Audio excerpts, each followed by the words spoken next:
吴王，我们在坟场发现了他的身影。哦，那家伙终于敢现身了。哼，不怕死吗？库罗德，那就不惜一切代价将他抓过来。遵命。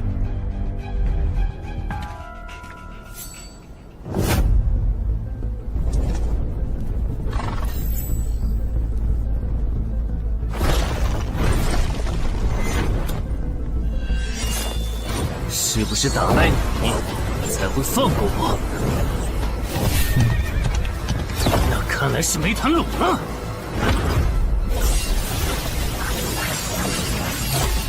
剩下躲不掉，也来不及格挡。这就是你的实力。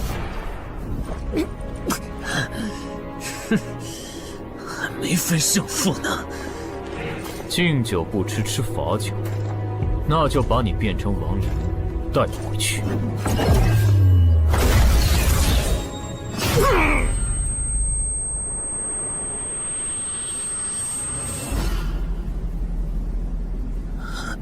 认输吧。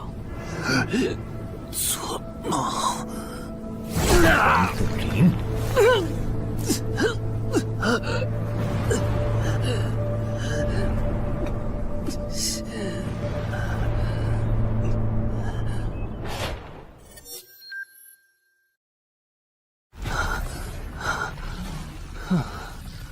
还好只是梦啊！等等，啊！不是，这地下室入口，竟然真的上到我家里来了！2030年，世界各地相继出现地下城入口。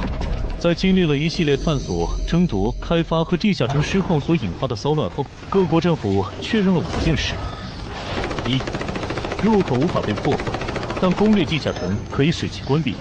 2. 如果未能在规定期限内攻陷地下城，那么该地下城入口将翻转，地下城内的怪物将永入这边的世界。3. 误入地下城并存活的人类将成为冒险者，自此踏上超凡之路。4. 地下城内的怪物等级越高，攻略该地下城的收益越高。5.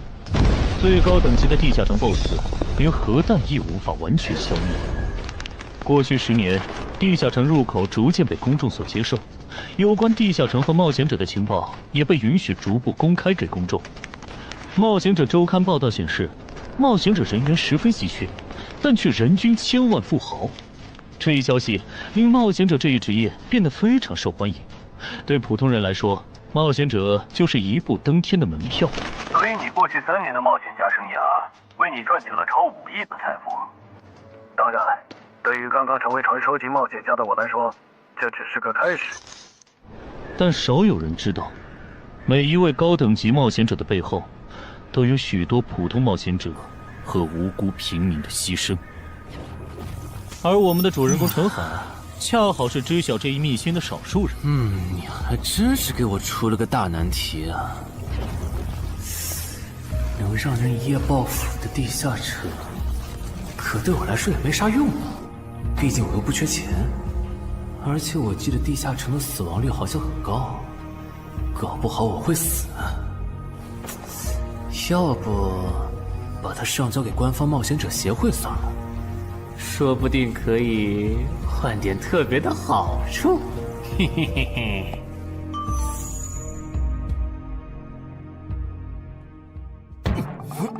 谋杀倒慢。但放这也不是事啊！时间一到，入口翻转，怪物全跑出来，大家都得遭殃。这样，我先瞅瞅这地下城啥类型，要是死亡率高，我就搬到别的城市，走之前报警让警察来管；要是死亡率低，我就自己搞定。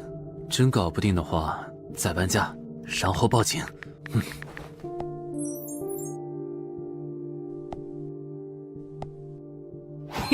运气不错，是 Level 2的狩猎型入口。地下城入口的等级可以靠入口的规模判断。陈海家的入口太小，只能是入门级。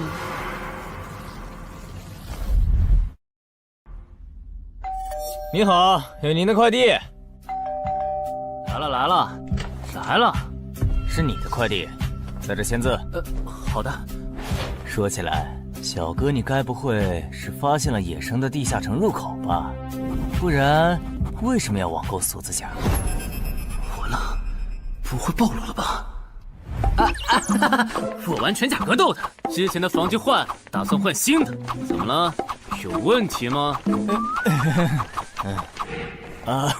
没问题，我就是随便问问。感觉这人很奇怪啊，难道是我想虽然多了？早就知道一般市民对成为冒险者这件事有多着迷，但是被人这么生硬的试探，还真是有够惊悚的。还好我伪装的不错。不过这个箱子会不会有窃听器啊？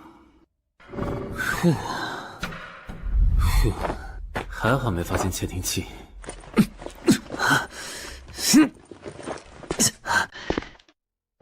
有点重，还有胸口也有一点点闷。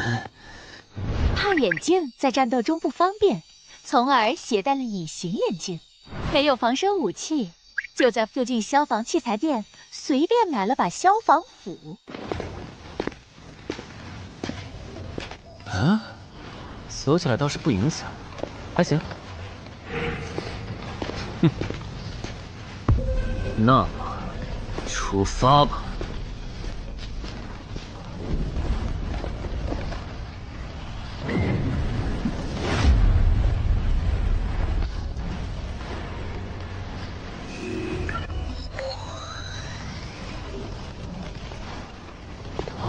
不是地区地形吗？那看来我的首战对手大概率是豺狼人了。讨厌，这套锁子甲没白买。说起来，根据官方提供的情报，新人进入地下城后会激活冒险者面板，脱离条件也会出来。我的呢？来了。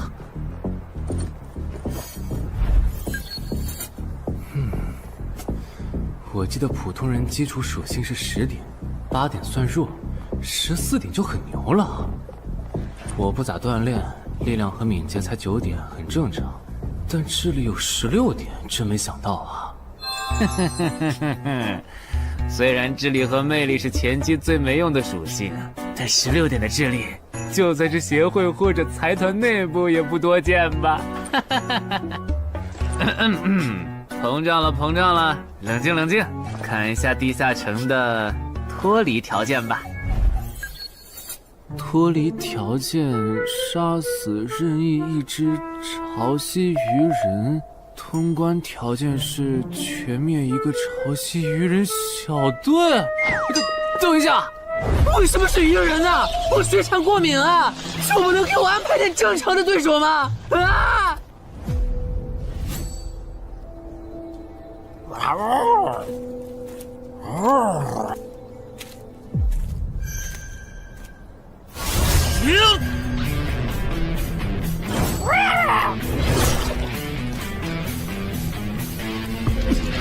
不是吧？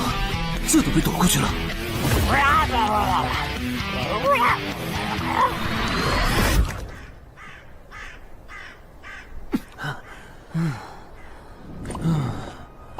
不是，这个地下城的难度标注是不是搞错了？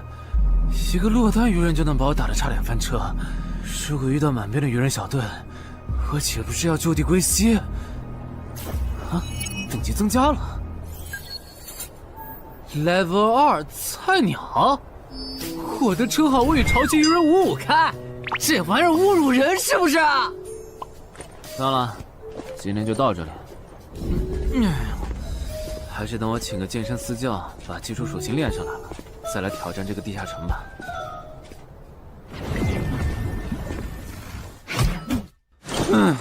累死我了，半年的运动量都干出来了。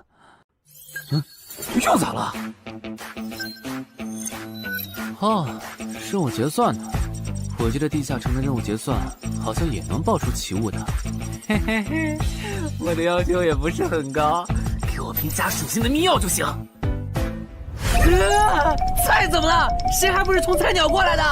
气死我了！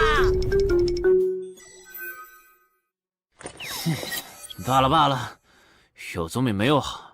让我看看这个保温杯有啥功能。该物品每天可以凝聚500毫升纯净水，可升级。这垃圾东西谁要啊？气死我了！你好，我预约了安教练。哈，您就是陈海先生吧？安教练已经在 VIP 室等您了，请跟我来。好的。没想到东山这样的小地方，竟然也有专门为新人冒险者和冒险者候补提供塑身服务的健身教练。冒险者的6大基础属性中，力量、敏捷和体力是可以通过锻炼得到显著增长的。这一年的健身费也太贵了，都和我一本新书的版税差不多了。不过只要能让我的身体素质在短时间内得到显著提升，陈海先生，这点钱就花得值。陈海先生，您之前有过健身经历吗？没有。那为什么要花这么多钱请安教练？新手打基础的话，请普通一点的教练就够用了。还是说，陈海先生，你已经成为了新人冒险者，比较赶时间？这旁敲侧击的，还真是够直接的。哼，有条件的话，那肯定要请最专业的，以冒险者为目标，普通教练不能算是好的选择。这样啊？我总不能和你说实话吧？那您应该能和安教练聊到一块儿去。东山市最好的健身教练会是啥样的？好紧张。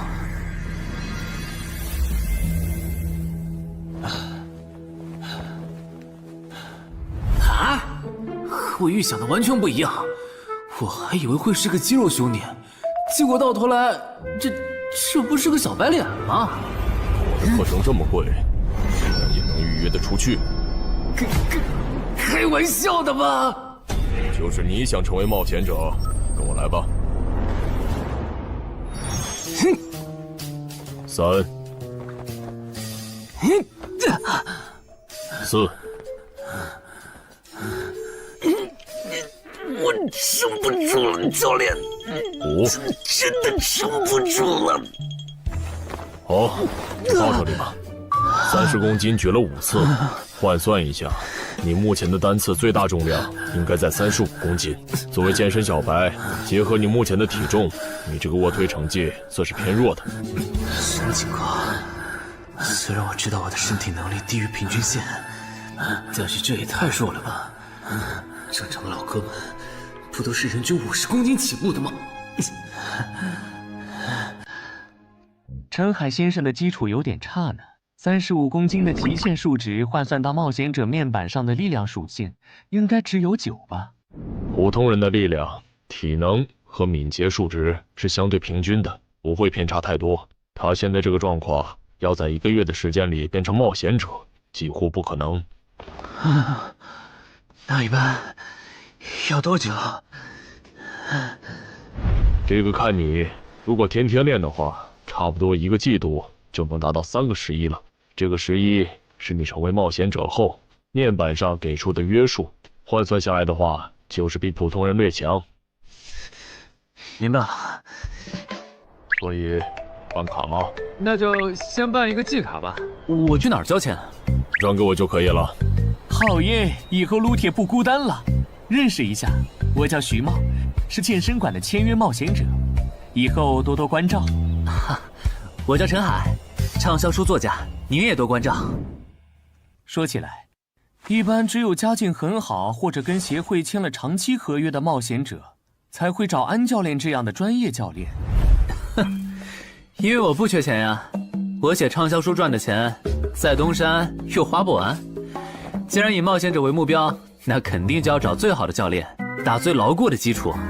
原来如此，我还以为你发现了野生的地下城入口，并且已经成为冒险者了呢。作为前辈，我得教你一些冒险者之间才流通的基础常识，免得你以后被人坑了。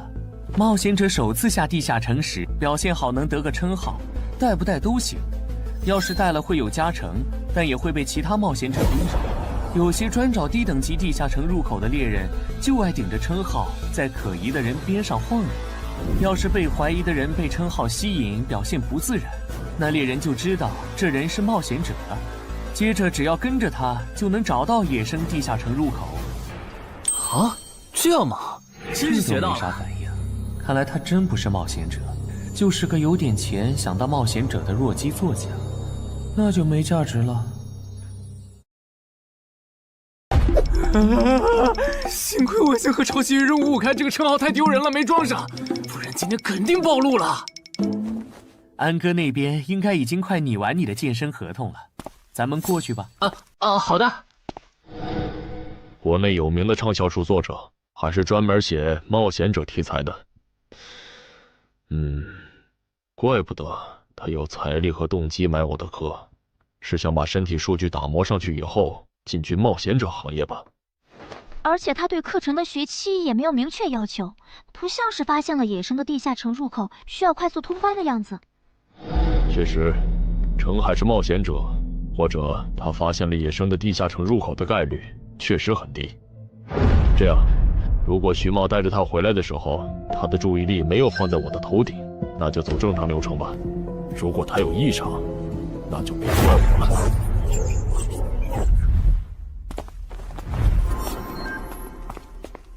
合同拟好了，你看完如果觉得没问题就签吧。好的。喂，不是吧？连健身馆的3A 级教练也……这边。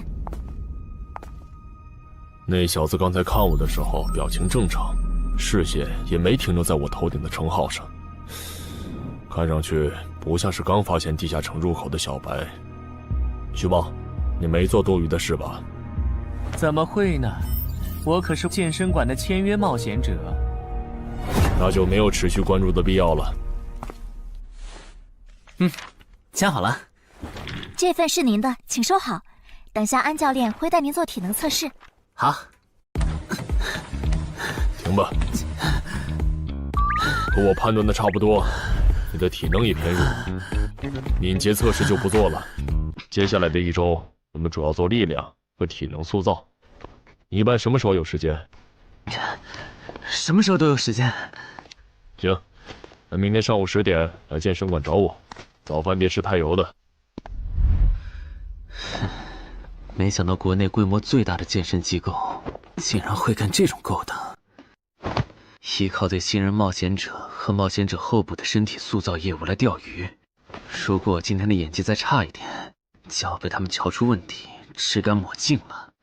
怪不得东山这种小地方会有3A 级教练常驻，恐怕全国各地……等等，这样看，所有和冒险者沾边的服务应该都有坑，包括我买的锁子甲。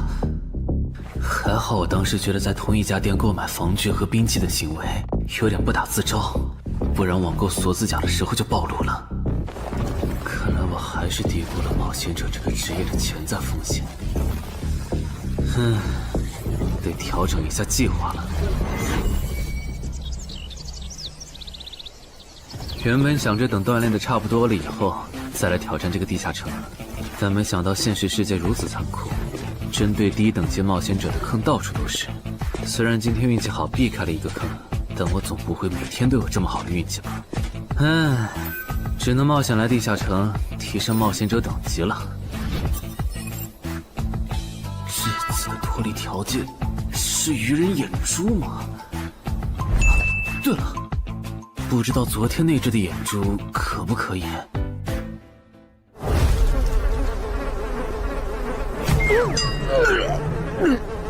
早都被啃光了呀！看来这附近有类似野狗的生物。不过好在眼珠还在。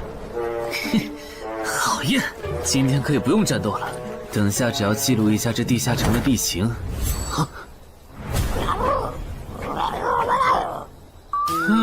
鱼人呢？我还以为是什么呢，吓我一跳。只是一只落单鱼人的话，我根本……意识很好，2只我肯定打不过呀！快润！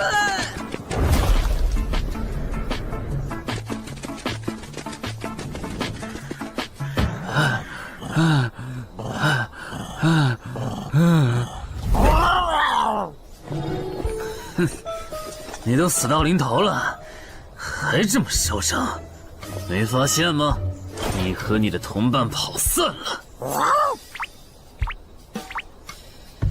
哼哼，现在换我来进攻了。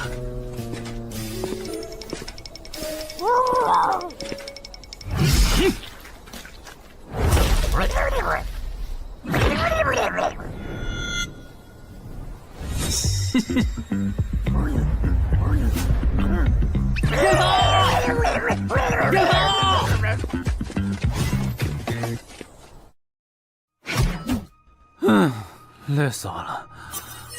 不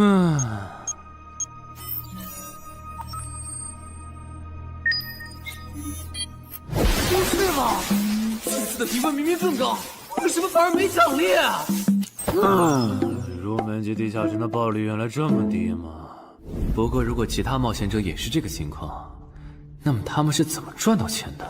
还是说有什么常识是别人知道，但我不知道的？明天找机会去问徐茂和教练。哎，徐茂和安教练还没有来吗？徐茂去隔壁室了，大概要过几天才会回来。安教练今天临时有事，得中午才能来。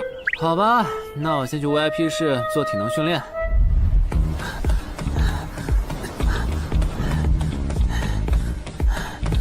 我外出的这几天，他都是这个训练强度。对，那可真够拼的。这样看，用不了多久，他就能把力量和敏捷提升到11了。对，如果他能一直保持1个季度下来，力量、敏捷和体质恐怕都能到12。说起来，教练你就没考虑过把他吸收进健身馆吗？这种有钱又有行动力的好苗子，只要不出意外，以后绝对能成为中间冒险者。你回来之前我就问过了，但被他拒绝了。他想通过黑市的路子成为冒险者，然后当独狼。陈海，你这也太拼了，练这么猛很容易受伤的。还是说你打算今年就成为冒险者？能尽早成为冒险者，肯定要尽早。拖久了，以我的财力恐怕就上不了车了。毕竟时间越往后，冒险者名额的价格也就越贵。倒也是啊。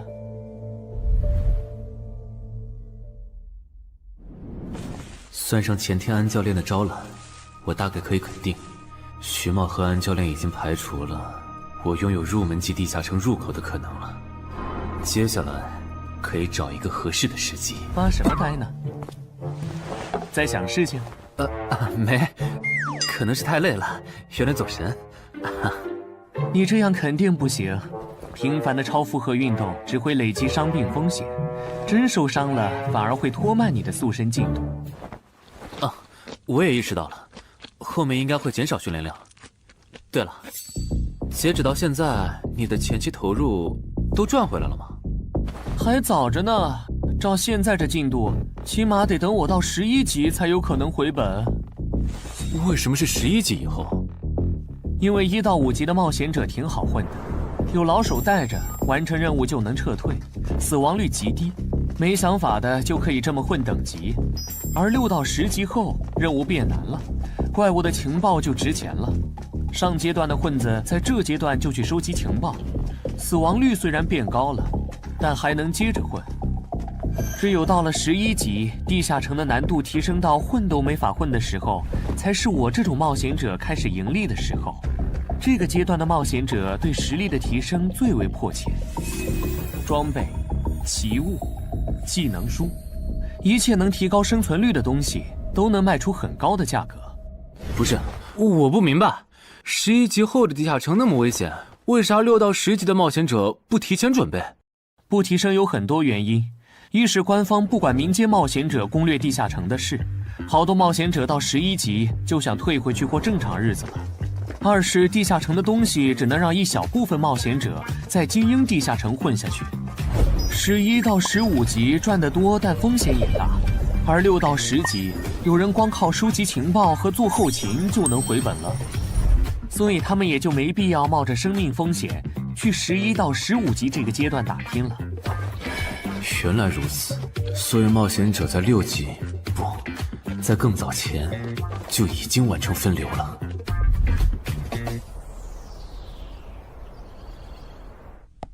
哼，真是学到了，怪不得我在论坛上很少找到有用的情报和攻略，原来有很多人靠卖靠谱攻略和情报赚钱。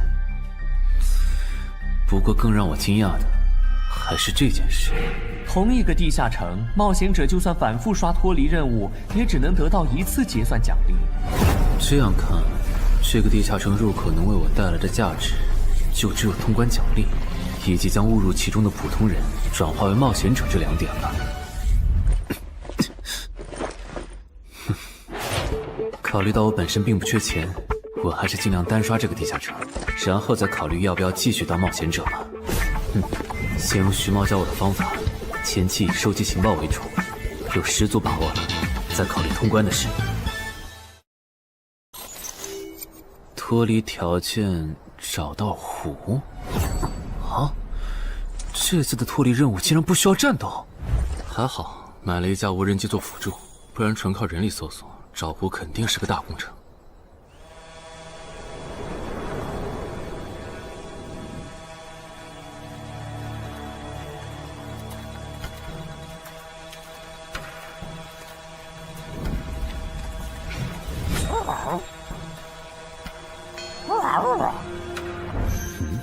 这是什么？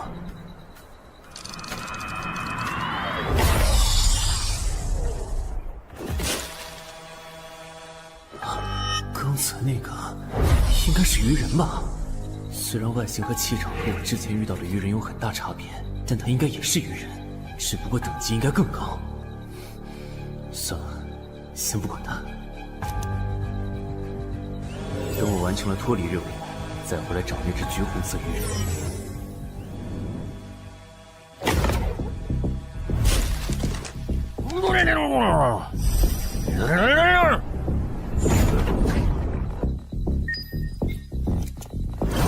找到了！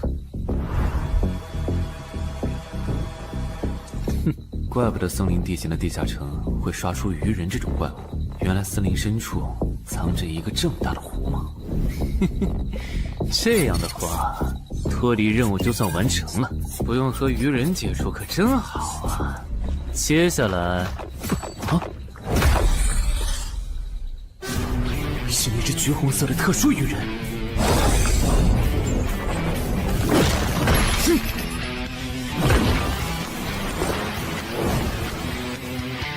幸亏我刚刚反应快，不然可就重伤了。不过我新买的无人机的遥控器，我的心在滴血啊！不对，现在不是想这些的时候。这只鱼人的速度太快了，我必须慎重对待。啊！1只、2只、3只、4……哼！好险！这情况，这个人怎么还没死啊？如果不是穿了锁子甲，我这条胳膊估计就废了。这家伙真的是新手级冒险者会遇到的对手吗？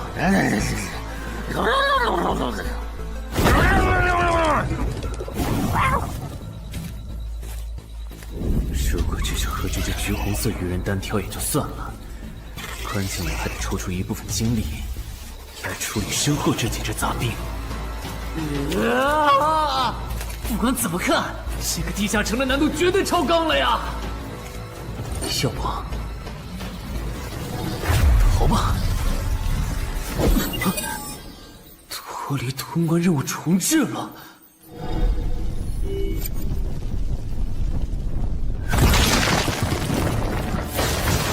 我说全罪，你这样很像是在虐尸出气，有吗？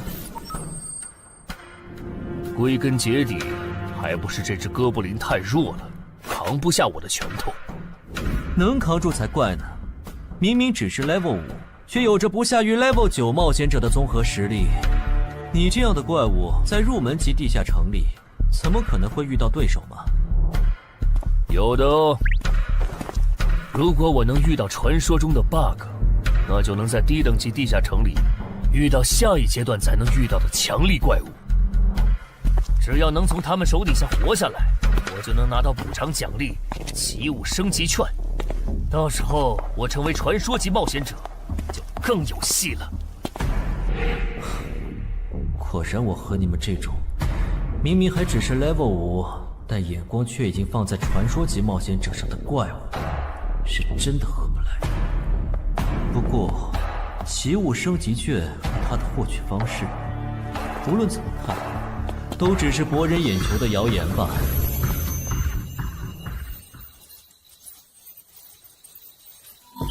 在高战力异常鱼人个体的追杀下活过3分钟，任务完成后将得到额外补偿，奇物升级券。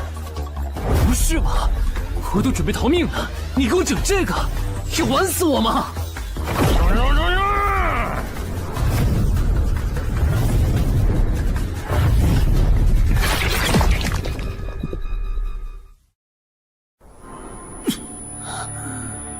我这算是逼上绝路了吧？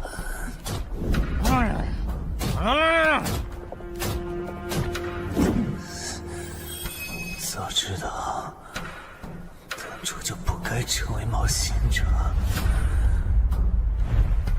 好好当个畅销书作家不好吗？虽然嘴上这么说，但我其实很清楚，这些年因为写冒险小说的缘故，我一直对地下城有向往，向往自己成为冒险者，体验那紧张而刺激的冒险者生涯。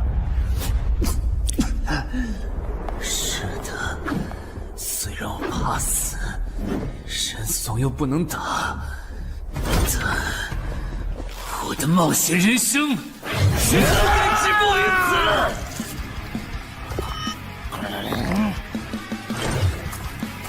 想想，我现在还有什么牌？我现在还能打出什么牌？使用称号，我与潮汐鱼人五五开！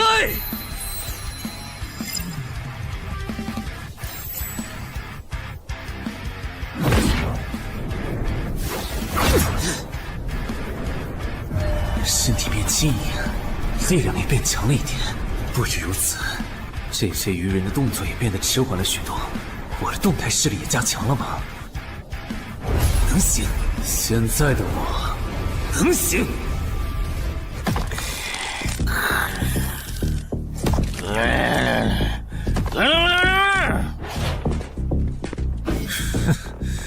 没想到高级鱼人说的话，我竟然能听懂。就剩你了，头目。我是干掉了这只下级士兵，别再得意忘形了啦！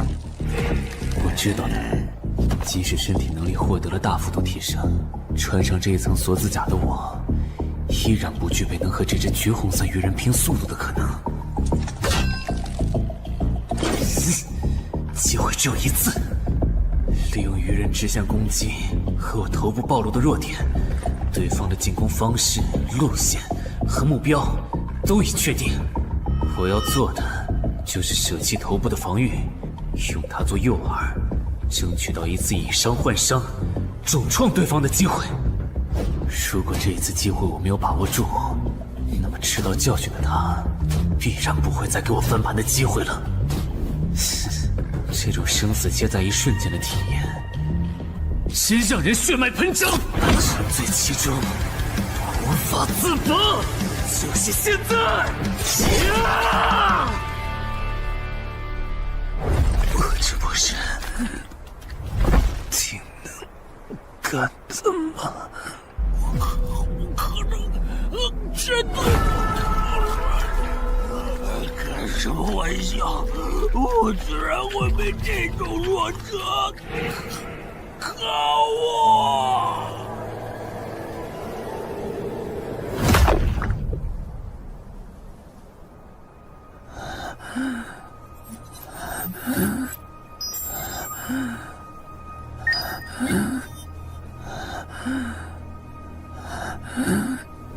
这下总不能还判定我是菜鸟了吧？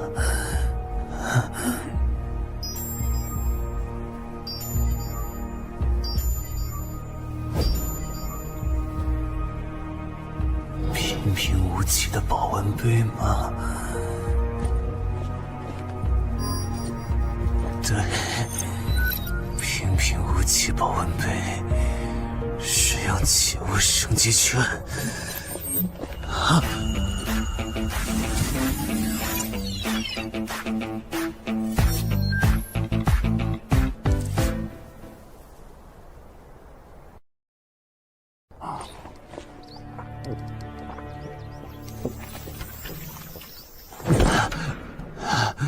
活过来了。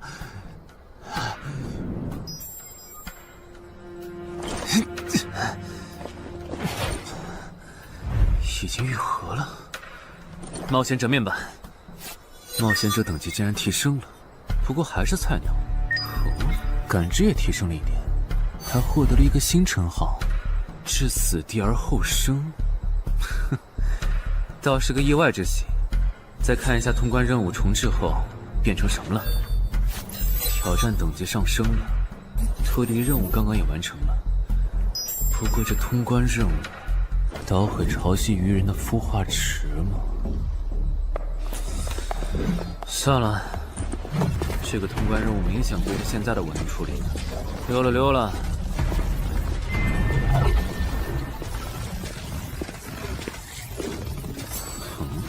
是错觉吗？怎么感觉这个地下城入口变大了？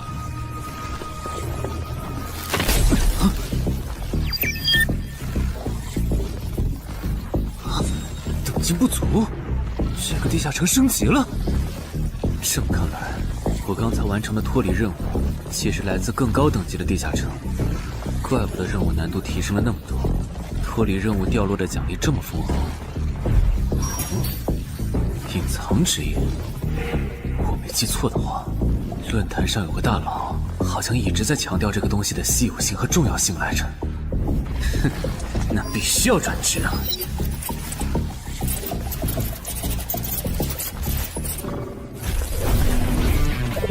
啊，什么情况？感知竟然提升了，死亡行者也算是新职业了。越接近死亡的话，属性点提升就越大，可以1至4点。啊，刚刚是啥玩意儿？我家？这就是感知16以后的世界吗？即使闭上双眼，我的大脑依旧能够准确勾勒出客厅每一角。真不敢想象，20点感知的人类眼中的世界又会是什么样子。说起来，我与潮汐鱼人555开这个称号的效果，刚刚在地下城已经体验过了。这个至死地而后生的称号，效果又会是什么呢？被逼入绝境以后，就能得到力量、敏捷、感知，每个加4点的加成。这个称号的触发条件和死亡行者的触发条件差不多哎。等等，也就是说，死亡行者搭配至死地而后生，极端条件下可以给我带来8力量、8敏捷、9感知的提升。哈哈哈哈！这也太超模了吧！胆子再大一点，以后遇到打不过的敌人，我完全可以靠自残触发效果让属性提升。等干掉敌人以后，再用稀奇古怪的回血药水把状态拉回来。而且回血药水的用处也不止于此，有了它，我再也不用担心健身过度肌肉拉伤了。反正每天都能回1次血，完全可以想怎么练就怎么练。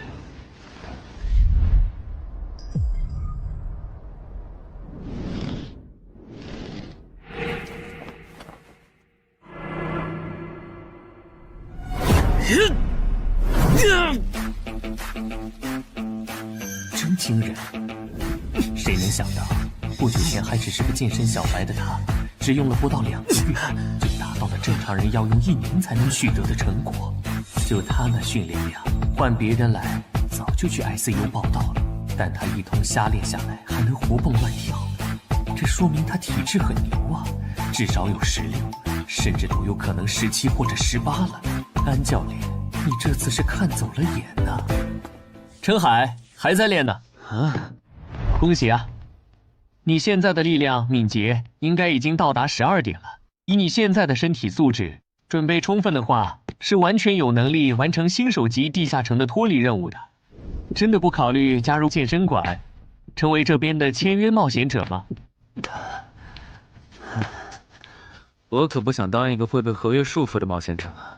那真是太可惜了，我还以为能和你成为同事，以后一起攻略地下城呢。不是同事，也能一起攻略地下城。对了，我打算从散人手里购买冒险者名额，这方面你有什么忠告吗？忠告吗？不是同事，也能一起攻略地下城啊。对了，我打算从散人手里购买冒险者名额，这方面你有什么忠告吗？忠告嘛，那我推荐你去找散人联合。散人联合？我没记错的话，他们好像是国内最大的散人集团吧？对，如果你想走黑市的路子购买冒险者名额，那么我只推荐你选择由散人联合提供担保，或者他们自营的低等级地下城入口。为什么？我感觉找独狼冒险者明显更好啊，省钱又省力。因为涉及到冒险者名额买卖，无论买方还是卖方，其实都存在巨大的交易风险。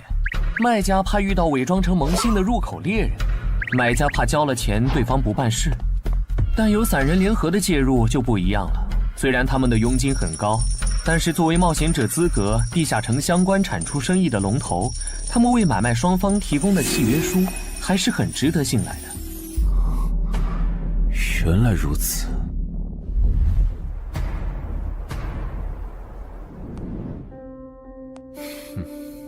查了一下，整个漳州只有云霄市的这个老廖稍微靠谱点，找了散人联合做担保。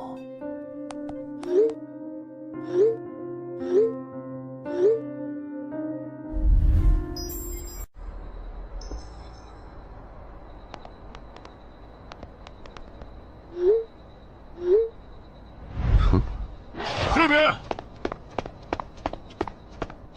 云霄老司机，没错，你就是爱写作的东山市民吧？你好，就差你了，快跟我来。签完契约书以后，我好带你们去地下城。好了，契约的内容分3项：一，交易完成前尾款将由我方承担；2，双方都不能做出违反安全协议的行为；3，不能向任何人暴露此地下城入口的具体位置。诸位对契约内容有疑问吗？没有。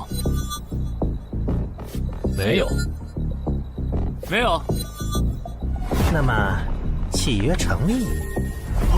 手臂在发光哎！哟，好神奇啊！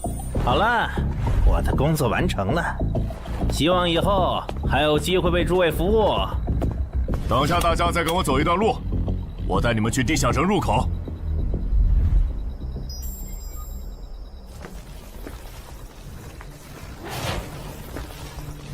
这个地下城入口的位置确实隐蔽，难怪没有被官方和云霄市的资本发现。好了，大家排好队，按顺序进入。我先走一步，给大家带路。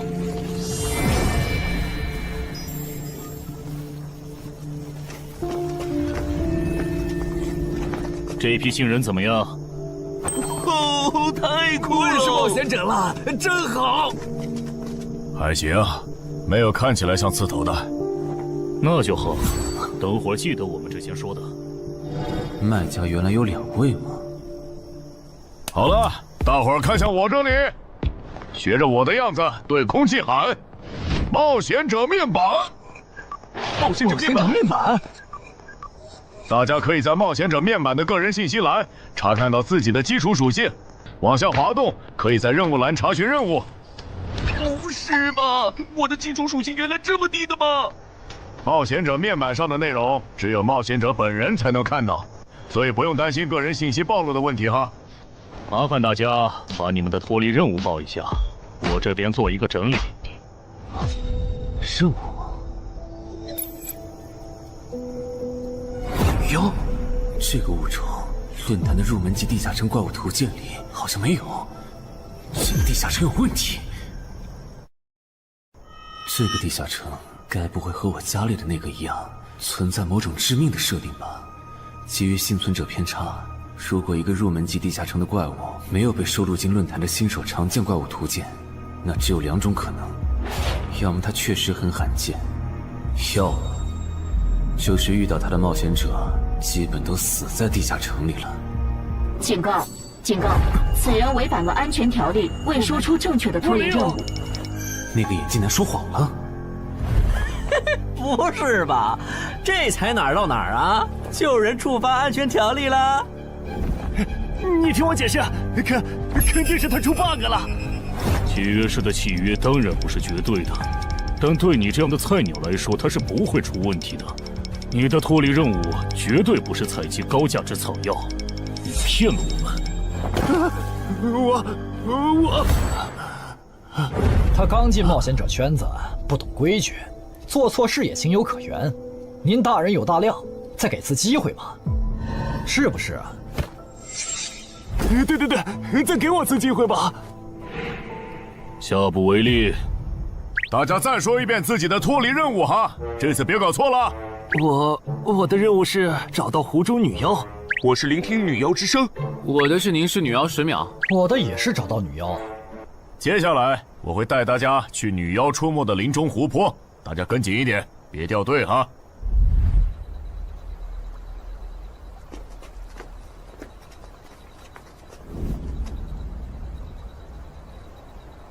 冒险者面板。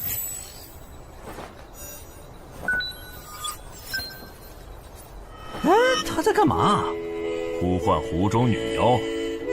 他怎么知道这样做可以召唤湖中女妖的？这就涉及到商业机密了。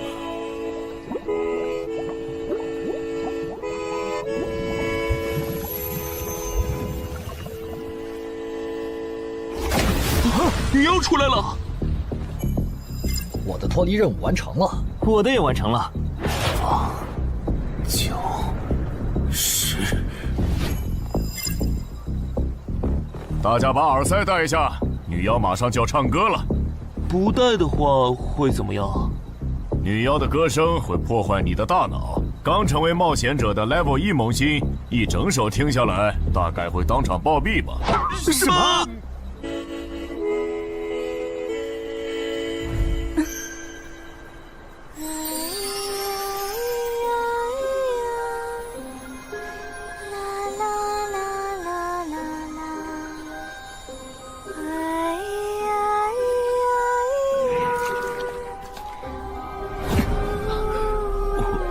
刘备醒了，就听了这一小会儿吗？还好我戴了耳塞，歌声听得不真切，不然恐怕已经死掉了。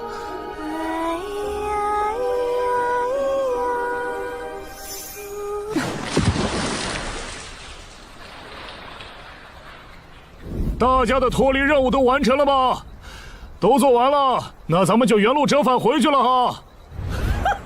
搞笑，让我们原路返回？来之前我已经查过了，地下城里的植物和矿产都是很值钱的。你这么急着赶我们走，不会是想要独吞这个地下城的产出吧？我们可是付了钱的，为什么不能在这个地下城采集高价值草药和矿产来回血？等一下，咱们的契约书里可没有这条。但也没有不准我们完成脱离任务后采集高价值草药和矿产的条例吧？原来冒险者还可以在地下城内采集草药和矿产的吗？你不知道吗？其实大部分冒险者并不具备通关能力的，他们主要的盈利方式就是搬运地下城内的物资和收集怪物情报。你是觉得脱离任务已经完成了，我们又碍于契约不能对你出手，所以可以发难了是吗？不然呢？真是笨蛋。但有一点你没考虑到，那就是我并没有和你们签订契约啊。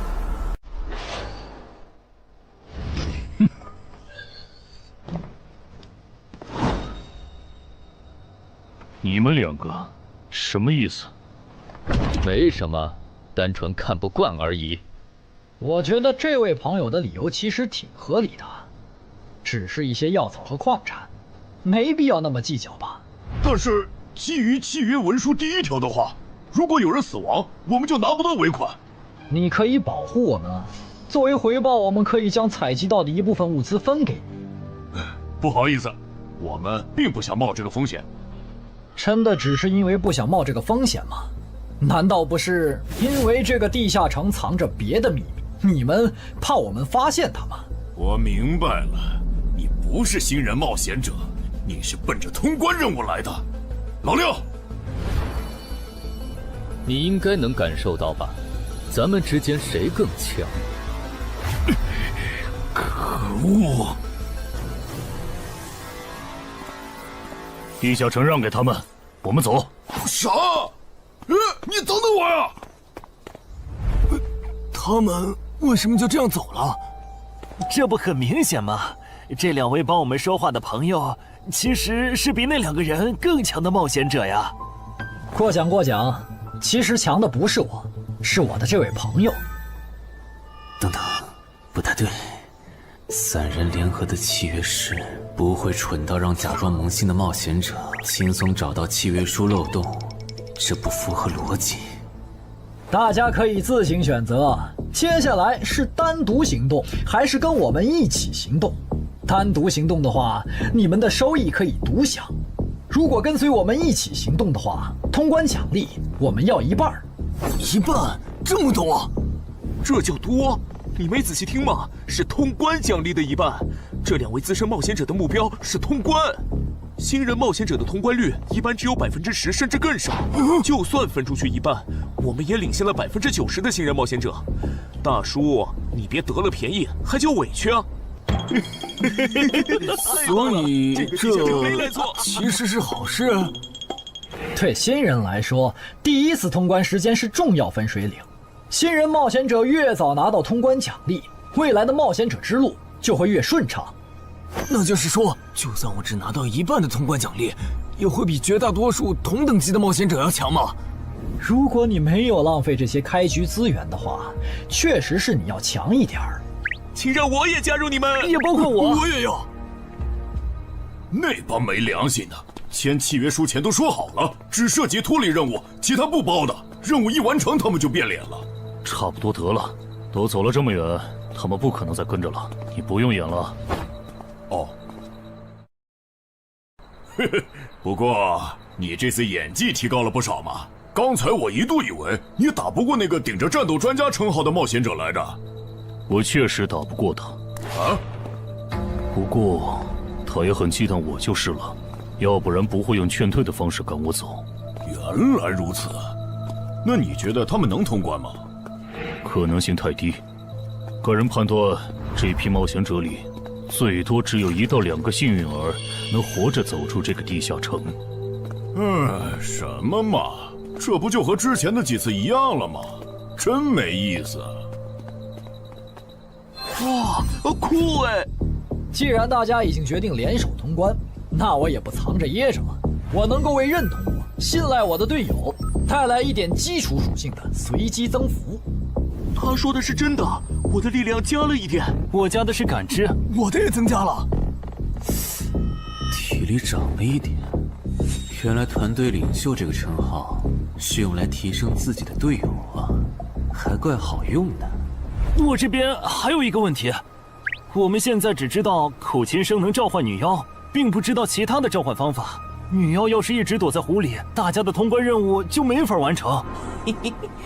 这不是问题，我的称号可以让我强制激怒指定目标，被激怒者将减少2点智力，变得冲动易怒。他也是冒险者吗？至于建立强制对话的方法，只要引起对方的注意就可以了。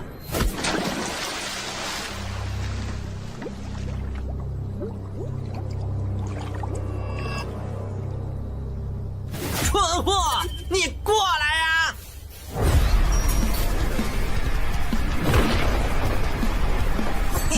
成功了，他被我激怒了。剩下的交给我吧。大家散开，让战斗专家来先是女妖，其他人换上比赛，在外围找机会。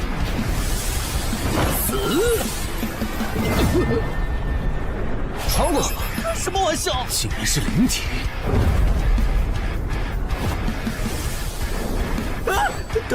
等一下！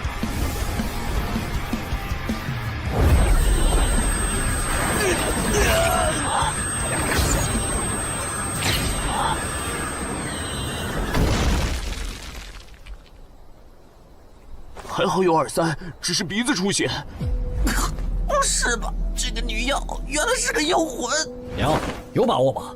有，但是会比较费时间。上一个地下城刷出来的僧侣之拳应该会有效，但熟练度还没上去，打起来会很慢。慢就慢了，这只女妖应该没有其他攻击手段，对我们的威胁很小。我有预感，这个地下城的通关奖励会非常丰厚。哼，愚蠢的选择。等等，你先别走。不是吧？10万个人里都不一定能出一个的感知16点的人，竟然让我……你为什么觉得他们的选择是有问题的？使用称号，他们当我不存在，真晦气。喂，你搁这对空气自言自语什么呢？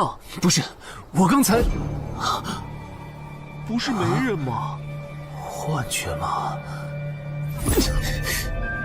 有东西过来了！什么东西？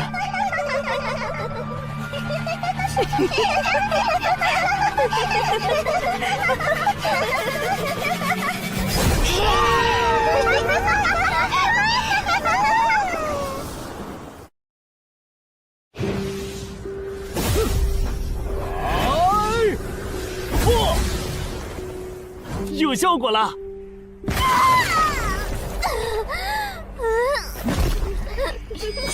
什么声音？我们搞错了，这个地下城不止一个女妖，那2个卖家没安好心。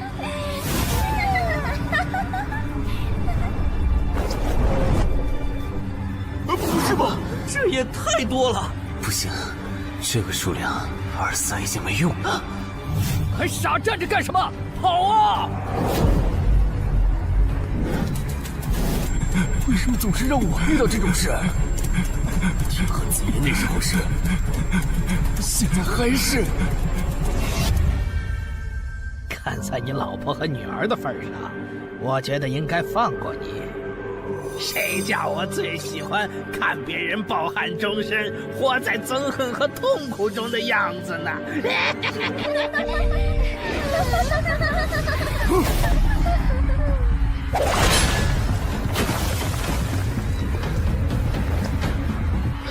你们以为我是谁？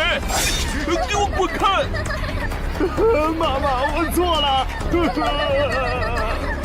来呀，也不怕你们！来呀！被摆了一道啊！怪不得那2个入口持有者的契约没限制3级以上冒险者进来，原来是想引4到5级的冒险者来通关。等我们团灭后，就进来捡我们的通关奖励，真是好算计。关于如何杀死这些女妖，你有建议吗？这声音，有建议就赶紧说。女妖不光靠声音攻击，还有别的攻击手段。我费了听觉才勉强躲过第1轮奸笑。你是爱喜做的东山市民？对，真是看走眼了。没想到你一介新人竟然比我们这些老手反应还快。但是你不是听觉被废了吗？怎么还能听到我说话？好，我感知16，可以读唇。原来如此，这个地下城我认为是无解的。那些女妖能免疫一切物理攻击，老实说，这根本就不是正常4到5级的冒险者小队能处理的。哦，所以你也没有办法。还有一个办法，除了僧侣之拳，阿良还有一瓶被僧侣祝福过的神油，涂抹长剑后，应该也能伤到那些女妖。不过，这也就给你能伤到他们的力量。我不信新手冒险者能从这么多幽灵的围攻里杀出去。但总不能坐以待毙吧？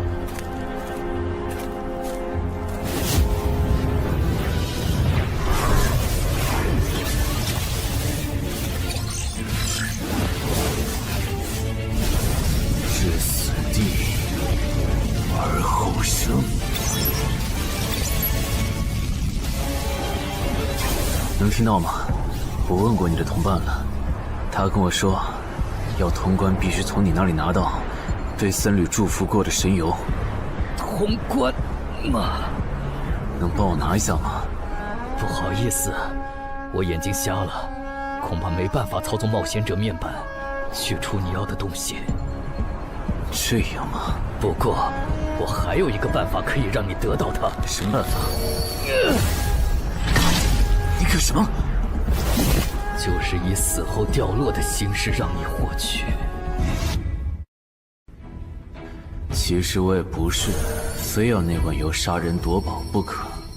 20点的敏捷足够我甩开女妖逃出地下城了。我就是想试试能不能通关。虽然无论怎样，你都不可能活下来。哇，真的很巧啊！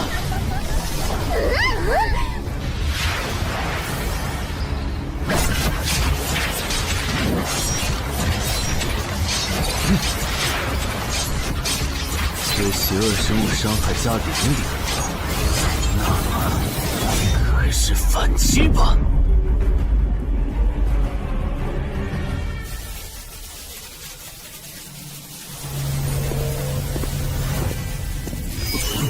好像有人从里面走出来了。哪有人啊？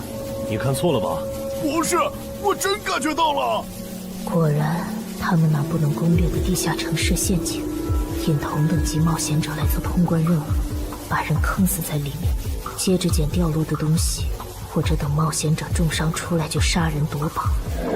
户主的儿子应该就是这么被害死的。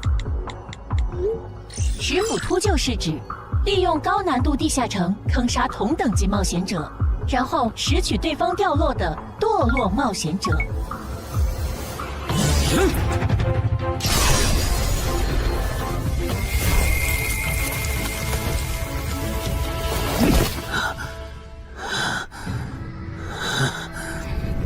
好险！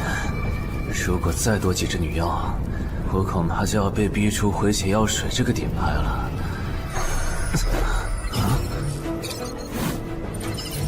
您的绝妙操作取悦了路过的死亡主宰，得到其恩赐，亡灵亦不能杀死我。该恩赐可以使您豁免一次来自亡灵生物的死亡判定，免疫一次来自亡灵生物的死亡判定。好霸道的额外奖励！额外奖励都这么丰厚了，合并结算的奖励还高于单独结算，那么肯定要合并啊！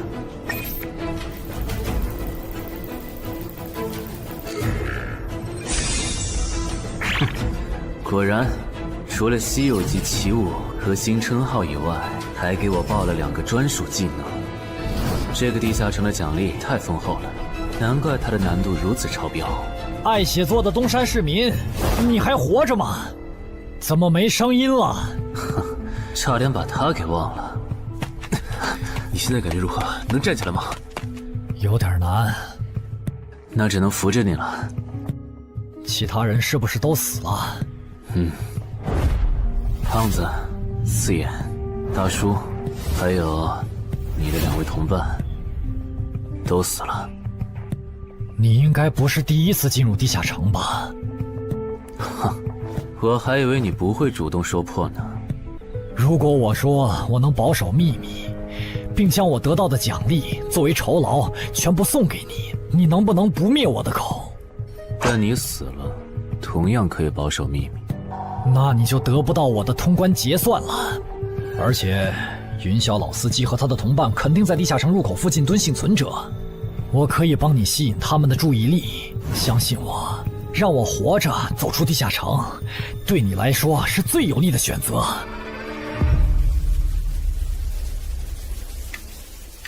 看到了吗？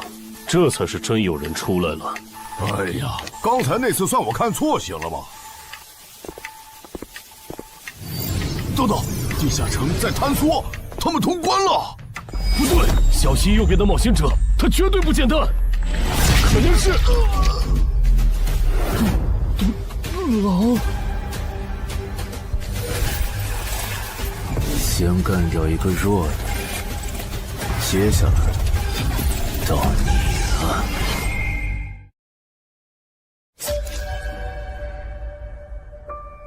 铜山市民，你好大的胆子！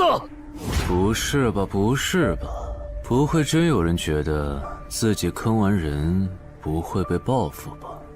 呵呵，这么霸道的吗？闭嘴！哎呀，我好怕呀！你这家伙，找死！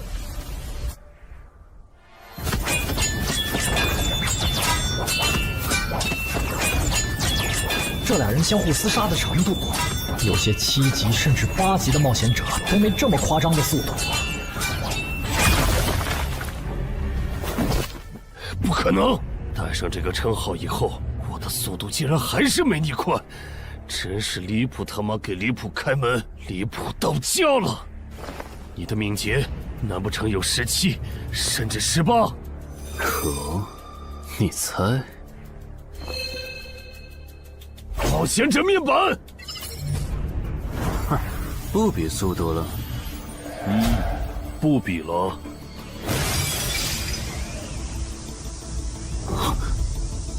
这本来是为那个战斗专家准备的，不过给你也没差了。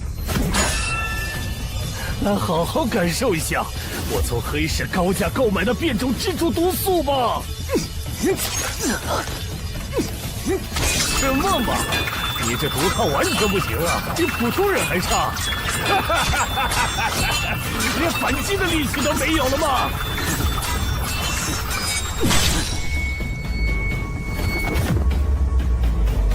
太慢了，太慢了！你这样是伤不到我的。哼，蜘蛛毒，这就是你为我们准备的手段？怎么样？喜欢吗？作为7级地下城蜘蛛地穴的特殊产出，可以极大的削弱低等级冒险者的力量、速度和体力。迄今为止，因为它而败在我手上的5级冒险者已经有4个了，而你将会是第5个。然后呢？你应该不只准备了这点手段吧？全都亮出来吧！哼，不会吧？难道这就是你的全部了？当然不止这些。佩戴了毒素携带者称号的我，呼出去的气体、身上的汗液和血管里的血都是带毒的。和我僵持的越久，你中的毒就越深。这战术太吓人了，在6级以下几乎是无解的。我明白了，是我高看你了。我还以为你藏着什么大招呢。关闭技能，与死亡共舞。不可能！怎么还有这么快的速度？你猜？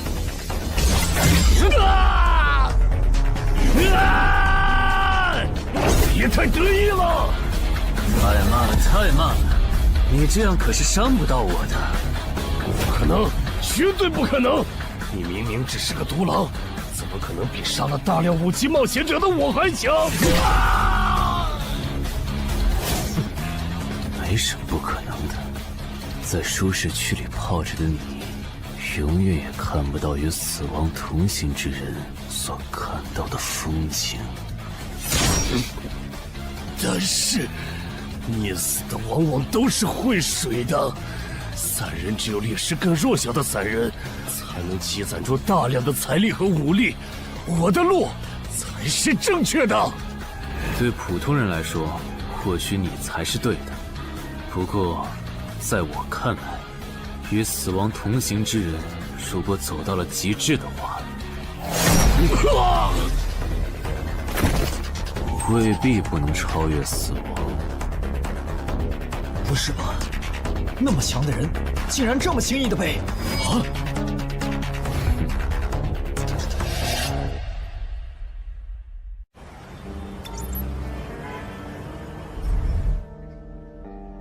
你这运气也太差了吧！啊，徐茂，你怎么来了？来看你啊！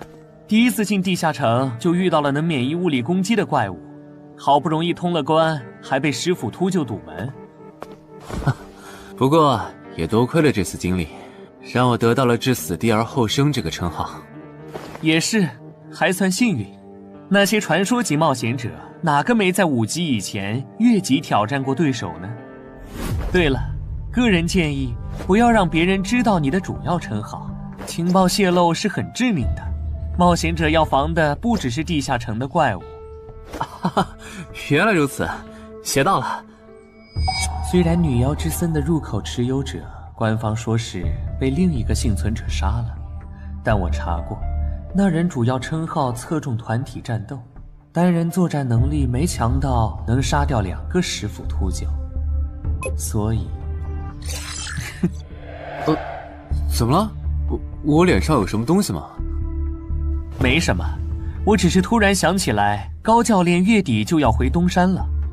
你这边养好伤以后，记得回健身馆报道。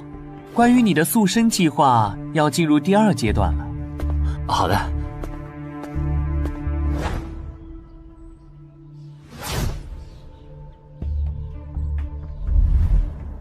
你不打算做攻略型冒险者了？没错，这次地下城经历让我明白，我没当传说级冒险者的本事。与其在这阶段的地下城拼命，还不如到6到10级的地下城多弄点钱，然后就隐退。哎，不过你和我不一样，你有成为传说级冒险者的潜力，但前提是你得改掉独狼的习惯。为什么这么说？独狼玩法在10级前的地下城能提高任务结算评分，多拿奇物、称号和技能，但11级到15级的地下城难度大增，光靠个人根本过不去。如果你想成为传说级冒险者，10级前就得组建自己的攻略团队，不然在11级到15级时，要么会掉队，要么就会被官方财团收编，就没机会再往上提升了。团队嘛。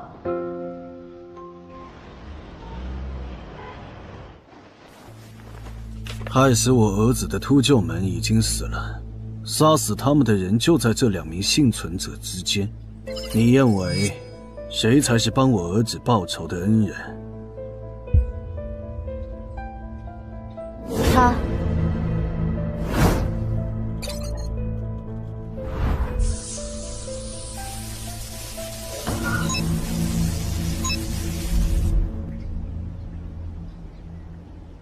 陈海，你就是女妖之森的通关者陈海吧？我们对你在女妖之森得到的通关掉落很感兴趣，你开个价吧。不卖。他说不卖，他不会真的以为我们是在跟他商量吧？那我换种说法，把你在女妖之森得到的东西交出来，立刻马上，不然有你好看。你们在干什么？不许骚扰我们医院的病人，走开！烦人的家伙来了，哥，我们走。切，真晦气。下次他们再来骚扰你，你就来找我。我哥哥是10级冒险者，他们不敢惹我。谢谢。不，该说谢谢的人是我。我的好朋友死在了女妖之森，你和王先生攻略了这个地下城，还铲除了用它钓鱼害人的秃鹫。原来还有这么一层关系啊！我和我死去朋友的家人都很感激你。总之，这是地下城暴走后的随机拉人现象。怎么还会拉我呢？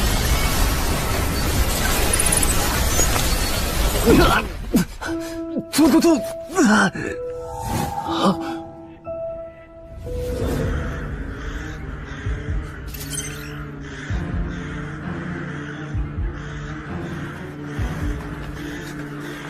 大家不要惊慌，我们只是被拉入了翻转后的入门级地下城。不是吧？我就来医院看个牙的功夫，怎么就被拉入地下城了？现在请大家跟我一起打开冒险者面板，确认你们的脱离任务。展开面板。5级的生存力地下城，这次可能要死很多人。么？云霄市医院发生入门级地下城翻转现象，有20人因此凭空消失，朱德也在这20个人里。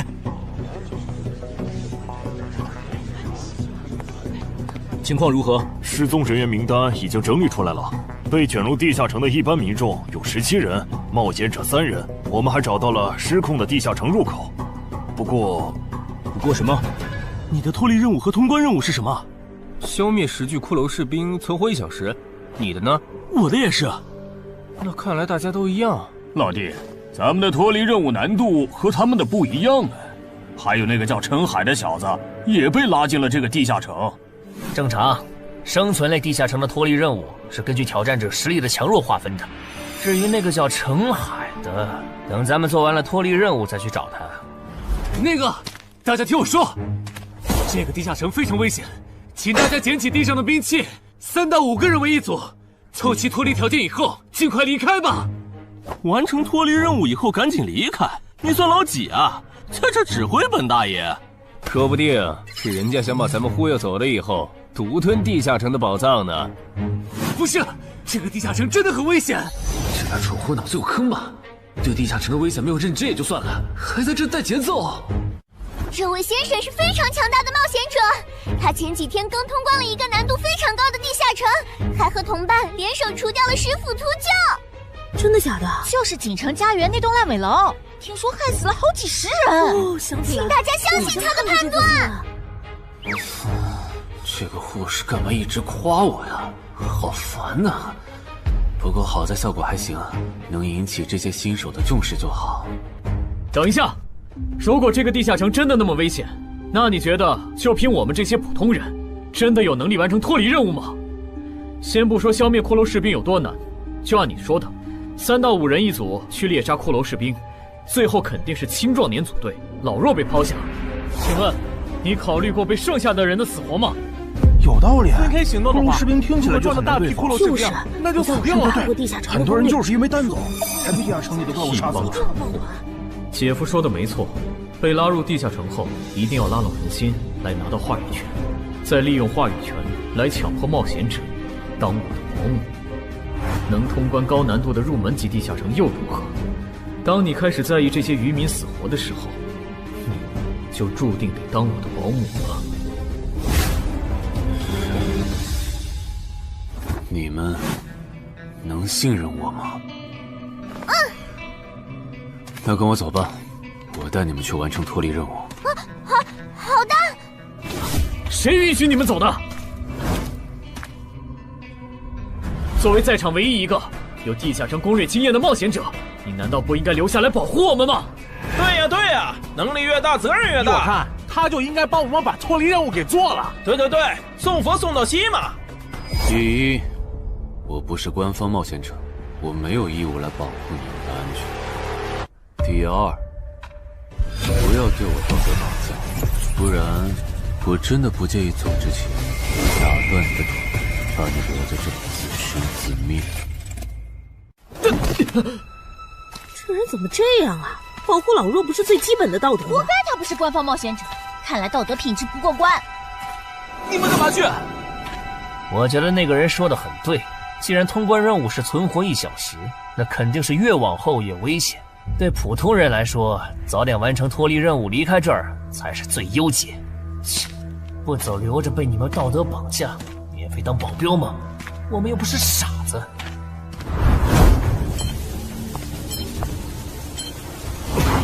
怎么是他？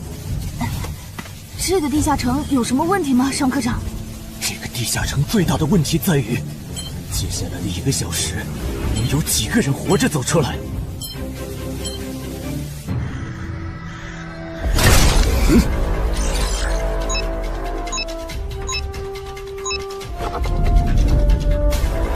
你们就学我刚才做的，用剑去砍那些骷髅士兵的颈椎。那你呢？又来了！我嘛，就用我的老火剑和他们练练。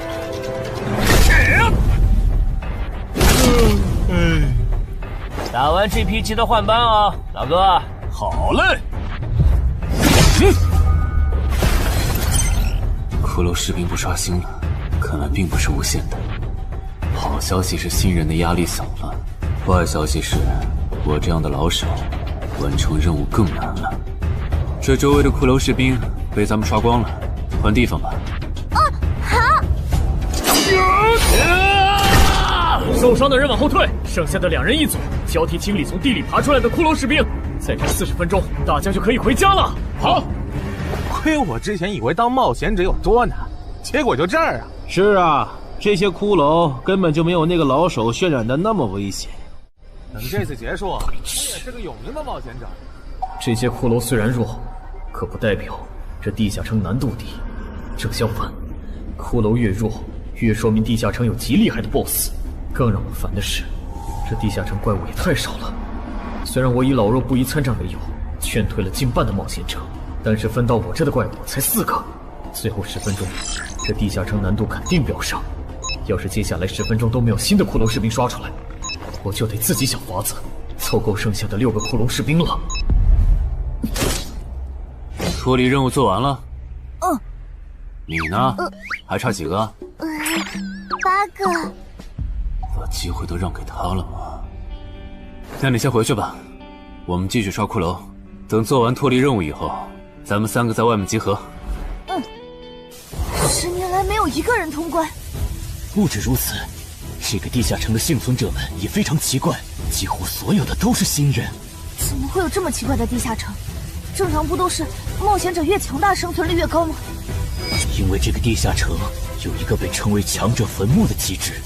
同样的脱离任务，新人的难度只有老手的1/10。当新人完成脱离任务离开的时候，实力远超冒险者的地下城 BOSS 会主动追杀冒险者。好多老手都栽在这机制上。朱德，快点察觉到，这个地下城的本质是，谁最先完成脱离任务，谁才能活下来的竞速比赛。好心的冒险者哥哥，护士姐姐，再见。拜拜。再见。等下遇到的骷髅士兵，我多分给你一点。你先完成脱离任务，和他在外面会合。好的。有人完成脱离任务出来了。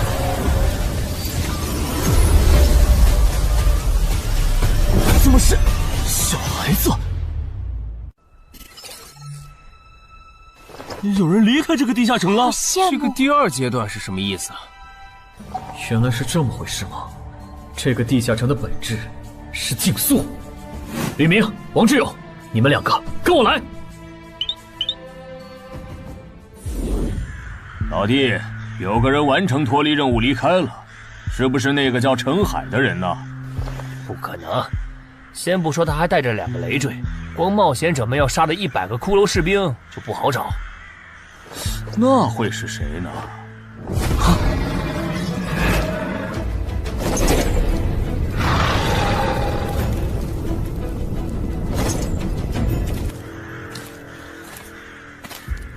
叫我们跟着他出来，都走这么远了，也不解释一下。如果遇到大群的骷髅士兵，咱们算就完了。闭嘴吧，他这么做肯定是有原因的，你没注意到吗？他是看到任务栏变更以后才叫我们出来的，恐怕他比我们更清楚这个地下城发生了什么。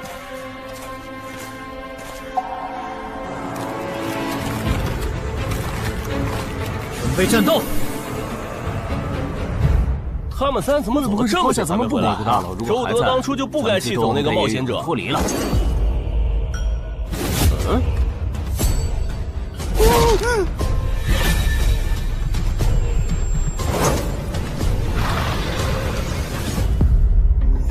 周德、吕明，你们2个王八蛋，竟然拿我当挡箭牌，用完就丢！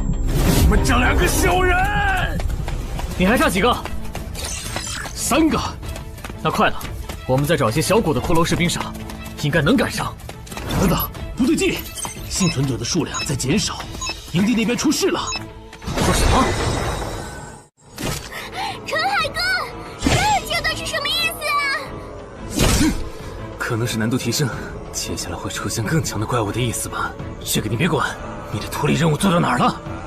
我看看啊，陈海哥出事了，其他人都死了，现在只剩4个幸存者了。什么？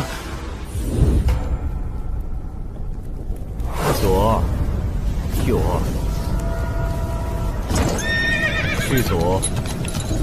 都说了，是这个地下城的 BOSS 降临了，要想活命，必须就地折返。在 BOSS 找到我们之前，完成脱离任务。别开玩笑了，就咱们2个人，怎么可能在那么多骷髅士兵的围攻下完成脱离任务？王之勇在的时候都做不到。听不懂人话吗？我们已经没有时间去找骷髅士兵了。还差右2。剑锋，救我！你好了吗？马上！陈海哥，好了。长剑留下，你先走。可是，撤下！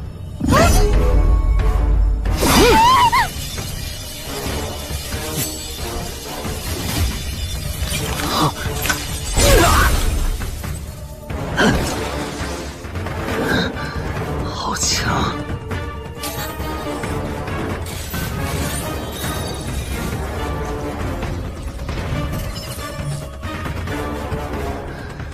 明白了吗？你留下来只会碍事。我知道了，我去外面等你，你一定要活下来。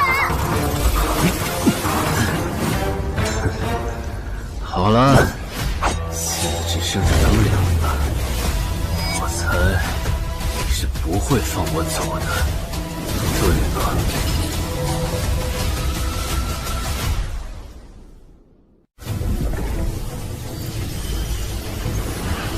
是护士姐姐，里面还有幸存者吗？有，但是陈海先生他……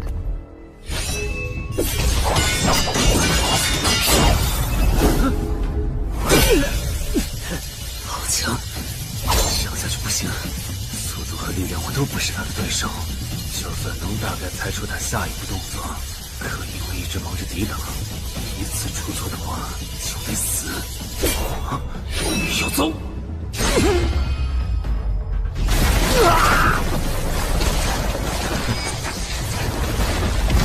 这么巨大的实力差，你还能跟我过几招？在我这儿撑这么久，了不起！好像在跟我说话。不对，现在不是该思考这些的时候。想一想，再想一下，到底该怎么做，我才能活下来？没戏了，把这边的情况汇总给漳州吧。就说云霄市医院地下城暴走事件，17名普通市民卷入，仅2名幸存，3名低等级冒险者卷入，无一生还。你在说什么？不是还没到时间吗？这才过去5分钟。就是。我能理解2位的心情，但是请不要再做不切实际的幻想了。这个地下城里的 BOSS， 就算是9级的我，也没有把握面对他能存活15分钟。你要等的人，哪怕是5级冒险者中的佼佼者，最多也就能坚持5分钟。你从地下城出来到现在都过去5分钟了，他还是没有脱离地下城，这意味着什么？你应该清楚吧？怎么这样？如果不是因为我们拖累了他的进度，护士姐姐，陈海先生肯定能活着离开这个地下城。都是因为我们。是啊，全都是因为你们。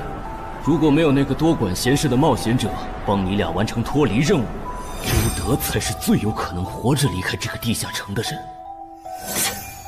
我出去冷静一下，这2个新人的登记工作交给你了。那这个地下城入口怎么办？人都死光后，入口会在半小时内关闭，接着随机出现在世界某个地方。当然，如果你实在不放心，也可以盯到最后。好吧。你合格了。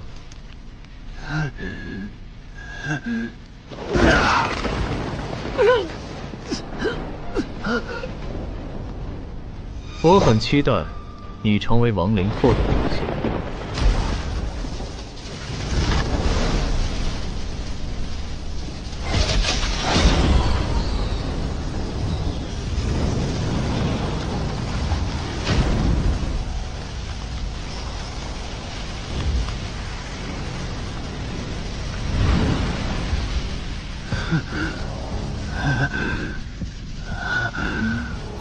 都赢了。对这个 BOSS 来说，完整的我更有价值。在他回来之前，只有死亡主宰的恩赐。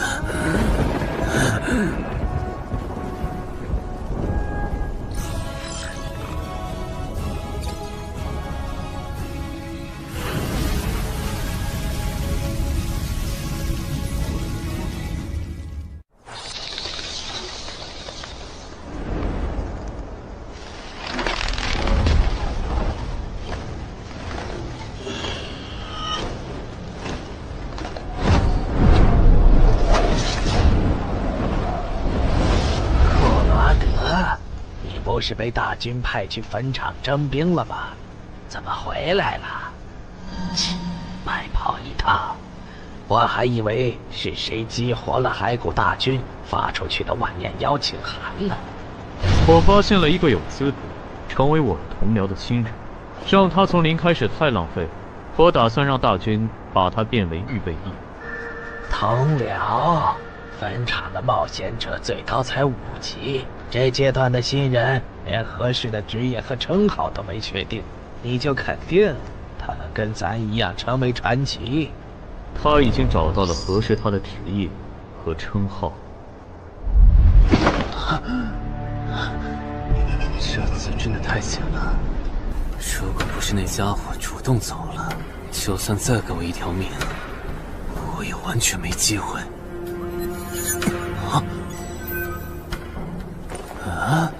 通关任务都显示完成了，为什么没有弹出来脱离选项？不会是必须完成脱离条件以后，我才能离开吧？在那个怪物意识到我没死之前，那得抓紧了。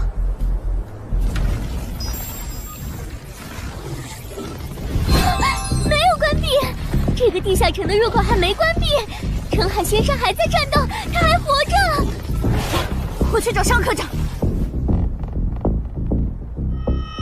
周德死在地下城里，他姐知道后一定会迁怒同期的幸存者。如果处理不当，尚科长，怎么了？慌张成这个样子？那个地下城入口没有关闭，结束的时间明明已经到了，但是他还在。怎么可能？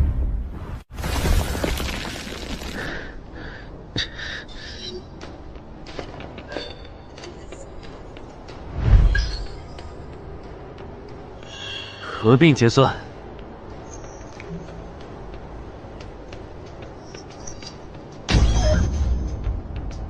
原来那个亡灵骑士叫库罗德呀。不过，传奇级，坟场才5级，怎么会有这么超纲的 BOSS？ 说起来，这个地下城的 BOSS 强度这么高，以前真的有人通关过吗？尚科长，你看，尚科长，这地下城暴走后，超过关停时间仍然存在，怎么会这样呢？有2个可能：一，被卷入地下城的冒险者完成了通关任务，但却没有完成脱离任务；二，地下城升级。一定是第一种，一定是。不可能的，坟场很早以前就已经被世界冒险者协会定义为几乎无法被攻略级的地下城了。相比有人通关，我更相信是地下城内部发生了什么变化，导致地下城升级。有人出来了！是陈海先生，真的是他！哎呀，你们都在啊！担心死我了，开什么玩笑！没能坟场竟然真的被他打通关了！一辈子的。那么严重的。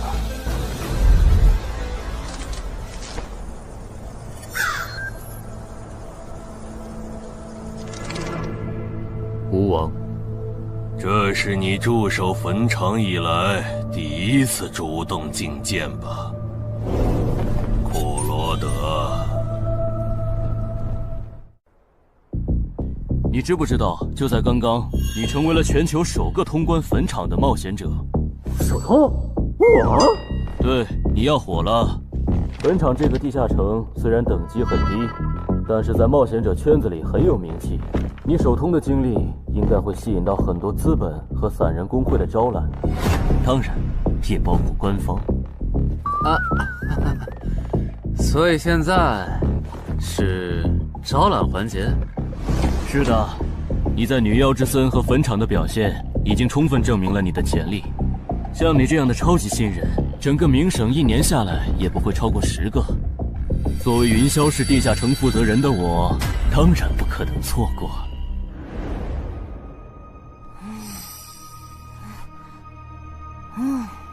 恩姐，你说那个叫双李的，是不是想抢走陈海哥的通关奖励啊？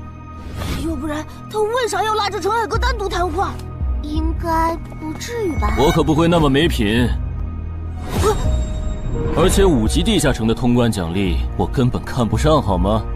哼，那可不好说。你不需要，不代表你家亲戚不想要。这死小鬼！啊，别乱说。我们在里面聊的久，是因为在谈加入冒险者协会以后的待遇问题。不是吧，陈海哥，你要当公务员？哈哈，感觉你好像对冒险者协会意见蛮大的。那倒没有，我就是觉得像陈海哥你这样强的人，完全可以像王自健那样自立门户，没必要受协会的规章制度束缚。王自健是谁？是不死冒险者里的男主。不会吧？你明明是个冒险者，竟然没看过这个吗？我是冒险者，和我看这书有什么必要联系吗？这个死小鬼！要不要告诉他们，这本书其实是我写的？你是陈汉？你真的是不死冒险者的作者陈汉？不会吧，不会吧，不会吧！如假包换，不信的话，我可以给你看我写到一半的《不死的冒险者2》的小说原稿。真的吗？啊，你怎么了？怎么感觉你受委屈了？陈海先生，你能不能不要加入冒险者协会？为什么？我以前听我哥和他朋友说过，那些加入官方的冒险者很多都后悔了。你哥有说是什么原因吗？没有，但我还记得他们谈话时的表情，非常的严肃，甚至还发生了激烈的争吵。这样吗？我会慎重考虑的，谢谢你为我考虑这么多。不，我才应该道谢。那个杀千刀的对我弟弟见死不救，你还把他放进来？少李，你是不是成了云霄市的负责人以后飘了，忘了自己是怎么上位的了？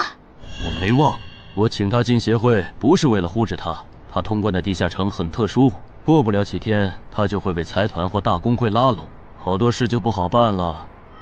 要是有潜力的成了官方冒险者，等他们跨过15级大关以后，到时候他们面临未知的危险，你是知道的。不行，那样太久了。他虽然有潜力，但不一定能突破15级变成传说。我要他下周就死。好吧，我知道了，那只能借刀杀人了。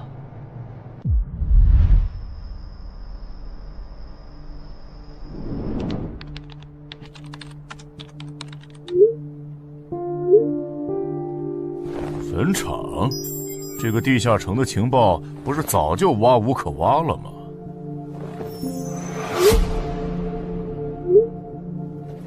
这样就可以了。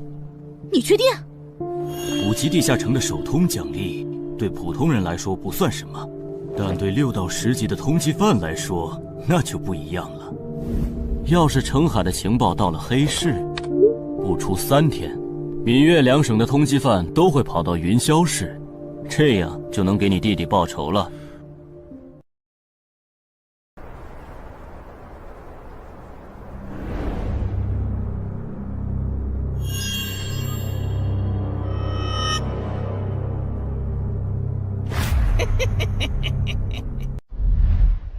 我的个人信息要3天后才能录入官方的冒险者系统吗？是的，我记得程先生你是东山人吧？要不我这边先给你安排一下暂住的酒店，这样你这几天就不用两边跑再折腾了。不用，刚好我要回东山办点事，那我3天后再来云霄。好的好的，那咱们3天后再联系。前提是3天后你还活着。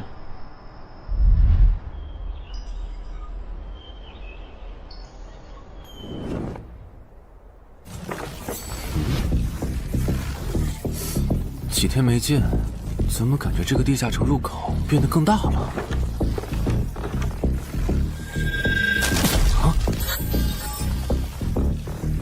准入等级6级，也就是说，这个地下城的等级现在介于6到10级之间了。我现在是5级，按照之前的升级速度，只需要再打1个到2个5级地下城，就能升到6级了。上次翻论坛的时候，我记得东山这边好像有一个5级的地下城正在招募人手，我看看还在不在。好耶，还在。你好，请问你们的招募条件是？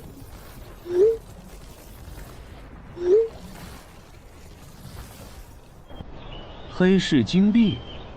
你问这个干嘛？我闲着没事翻论坛，发现论坛上的冒险者彼此之间做交易时，使用的货币不是现金。冒险者之间做交易，除了用地下城入口和掉落物，就是用黑市金币当货币。黑市金币有什么特殊之处吗？为什么不能用现金交易？黑市金币是挑战10级以上地下城的主要收获。我以前问过安教练，他说这东西10级后有大用处，可具体咋用没跟我细说。原来如此。对了，等级没到10级的冒险者，一般是从哪儿弄到黑市金币的？我也想搞一些。新手的话，你可以试试把不用的掉落物拿到鬼市去卖。你要卖吗？要的话，我晚上可以带你去东山的鬼市。要，谢谢徐哥。东山这边的鬼市只有每周一的凌晨2点到4点有。你别看这边人很多，实际上只有1/10是冒险者，甚至更少。这些摊贩也是卖的东西真真假假，很容易上当受骗。听起来有点像古玩市场。差不多吧。总而言之，东西先别急着卖，多转转，弄清楚物价后再卖东西。我这边还有点事，就不陪你继续逛了。好的。看不出他这人还怪好的。好了，到我来扫荡了。小哥，来看看这件，可都是宝贝啊！瞧一瞧，看一看喽！精品装备，仅此一天，价高者得。小哥，来看看我的矿石啊！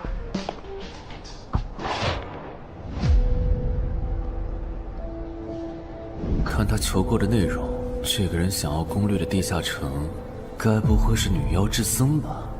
这位小哥，你有我要的东西吗？如果是对付女妖的话，口琴和长剑应该可以。哈，有啊。你打算以什么价格收？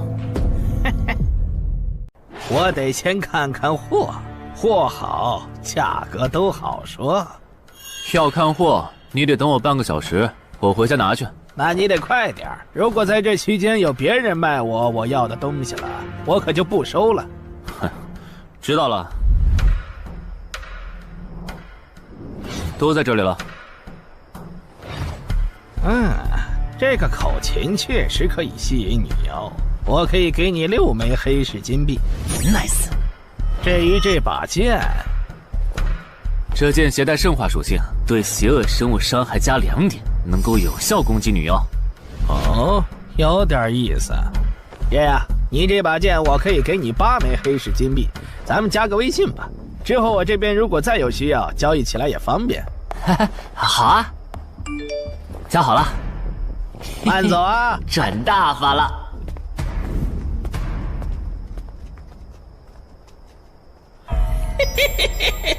疏于防范了哟，坟场通关新人。唉，都过去1个多小时了，那个叫四海为家的怎么还没来？算了，不等了。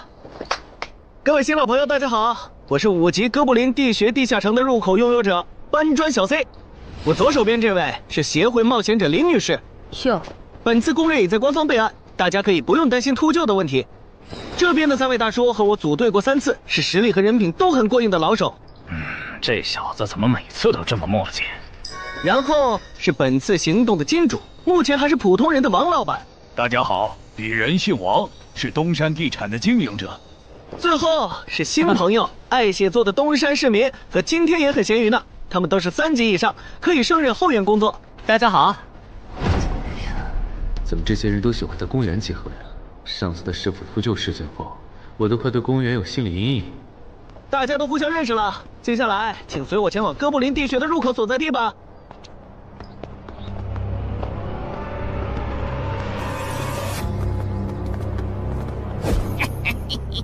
我就知道，他没用黑市金币购买装备，一定是用来换东山这边的低等级地下城的攻略门票了。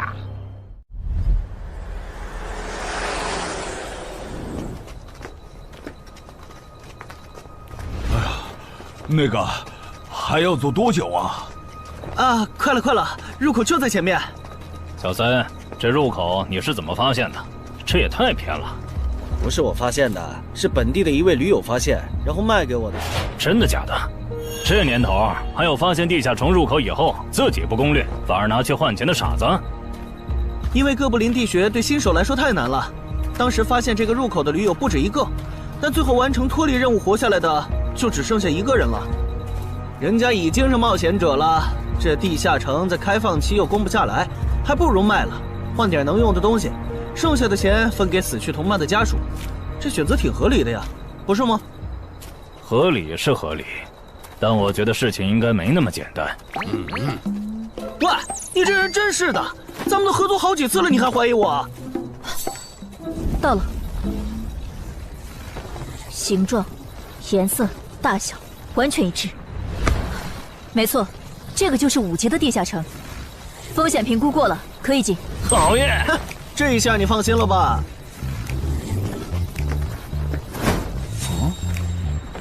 喂，我再跟你们说一遍啊，进了地下城，里面的哥布林归我们管，你们就负责保护王先生，都没意见吧？我这200斤肉就交给2位了。脱离任务呢？通关任务大家都一样，但如果我的脱离任务是狩猎哥布林，那我们会优先满足你的脱离任务，然后再考虑通关。这么容易就能拿到通关奖励，那我更没意见了。我也是。你们脱离任务是什么？杀死2只哥布林。哦，我的也是。看来咱们的任务类型都一样，只是数量上有差异。王老板，你放心，脱离任务是按冒险者等级来的，2到3级冒险者得进入地穴，4到5级冒险者要干掉一些哥布林。你是新手，只要找到哥布林地穴就行，很简单的。原来如此，怪不得我和他的任务不一样。哎，大家听我说，考虑到东山市民和咸鱼小姐的工作是保护王老板，所以等下遇到哥布林，优先让给他们完成脱离任务，没问题吧？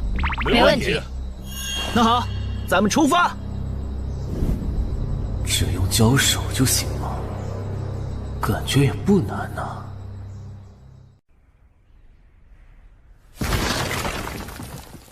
这个你不要吗？不要，你杀了吧。这就是5级地下城里的怪物吗？感觉也没多强啊。那是因为现在遇到的都是小怪，真正难搞的 BOSS， 得深入地穴以后才能遇到。一般情况下，哥布林地穴的 BOSS 哥布林勇士，得3、5个老手一起上才能干掉。哦，原来如此。那如果这个地穴里有2只甚至更多的哥布林勇士，咱们能对付得了吗？那肯定是对付不了的。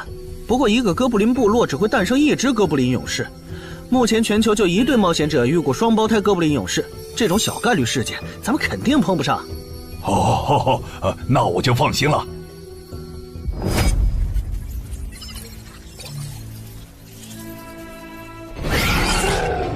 速战速决，别让他们逃回去报信。麻烦了。啊？你指哪方面？从我们踏入地穴到现在，已经遭遇了4波哥布林，很明显，这地下城的小怪数量多得不正常。我们可能中大奖了。搞不明白你们这些富人究竟在想什么。你都这么有钱了，为什么还要成为冒险者？说来惭愧，鄙人成为冒险者主要是为了减肥。减肥？等等，减肥和成为冒险者有什么必然联系吗？这联系可大了。我特意托人问过，目前已知的职业里，有一种不需要锻炼，只要打坐消耗多余的体质，就可以不断变强的。你不觉得这种职业很适合我这种有钱，但是又下不了苦功去锻炼的人吗？花这么多钱竟然只是为了减肥，你们有钱人的世界真难懂。你们在聊什么？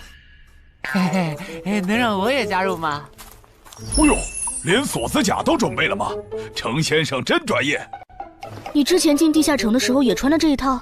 对啊，如果没有这套防具，我早就死在地下城里了。相反，我倒是很不理解，你们为什么不穿防具？搞定，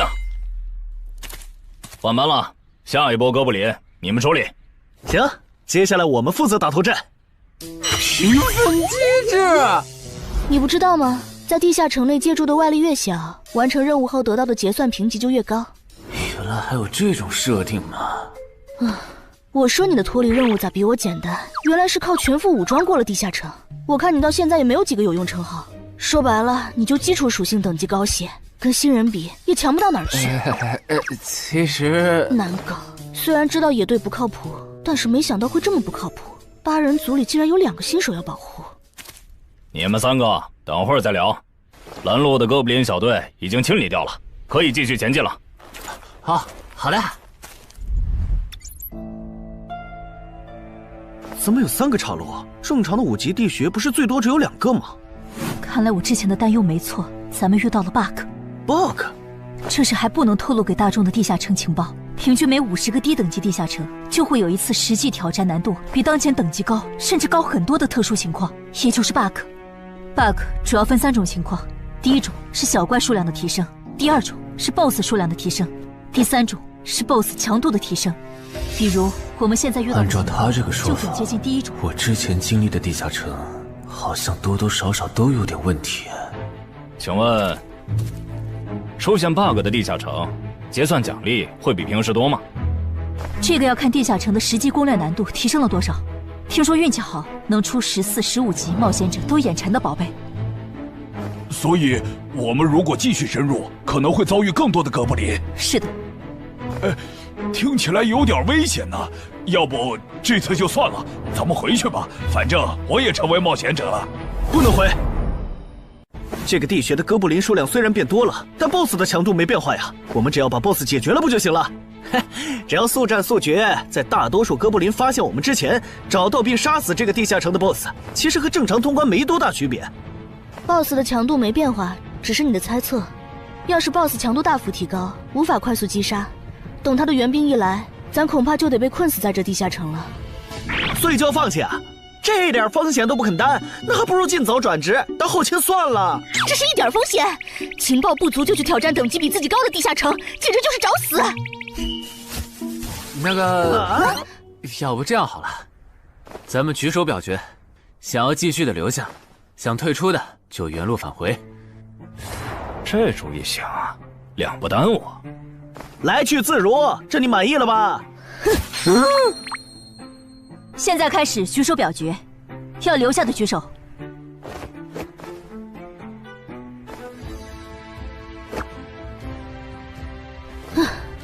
所以说野队就是野队，完全没有封控意识。不是，你有毛病吗？他们等级高，想拼一下我能理解，你实力还不如我呢，你凑什么热闹？但我还是想试试。既然大家已经做出选择了，那就在这里分道扬镳吧。王老板，你的通关费用我晚一点退给你啊。哎呀，不用，就当交个朋友了。走了。哎呀，你等等我！一定要走左边吗？我觉得右边更好啊。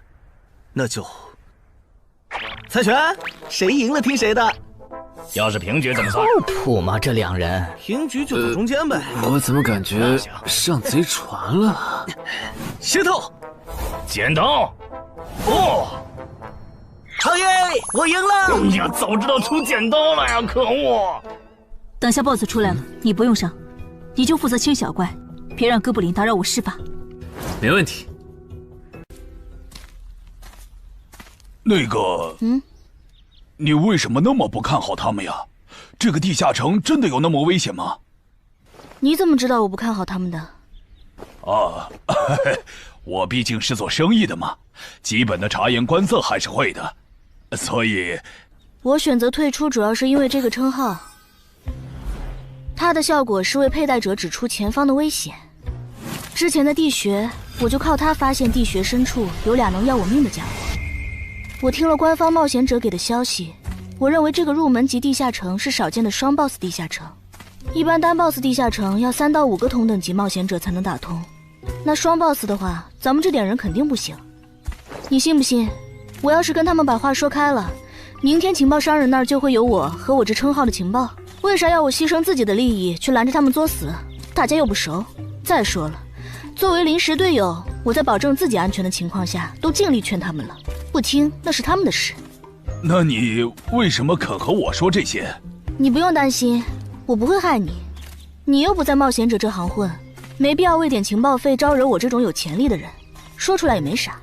哦，这样啊。怎么了？不能再继续前进了，外面有更致命的危险。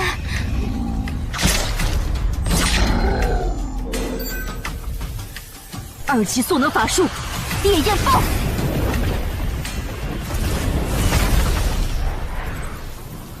原来林开战前套给我的元素护甲是干这个用的呀！不愧是官方冒险者，虽然同为5级，但他的称号、职业、技能和装备都已经毕业了，而且还是最难凑齐的一套法系职业。干得漂亮！换班，下一波哥布林你们来处理。好的。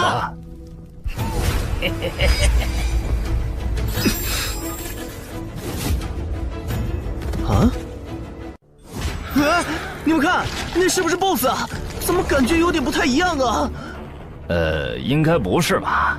这么矮，和哥布林勇士完全不沾边啊！等等，这是……大家小心，这确实是 BOSS， 只不过不是哥布林勇士，是哥布林萨满。给我冲！大家速战速决，在哥布林勇士出现以前结束战斗，不然我们就危险了。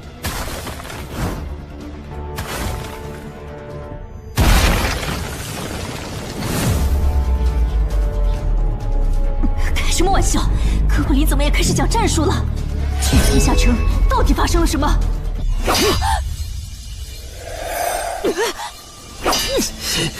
快走！我来会会这家伙。林那边好像遇到麻烦了，你们出个人去帮忙。你在开玩笑吗？这么多哥布林，我们哪抽得出人手？快去帮他们呀！这边我一个人能行。可是，走啊！待在这儿，影响我发挥。我会尽快解决掉哥布林萨满，然后来帮你。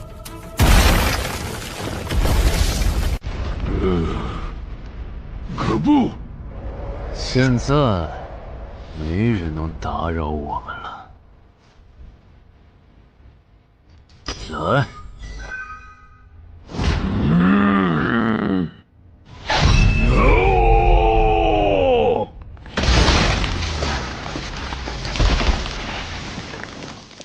这个 BOSS 力量惊人，但太笨拙了。就算不用一步一杀，我应该也能躲过他的大部分攻击。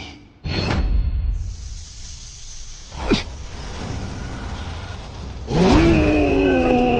话了吗？太简单了。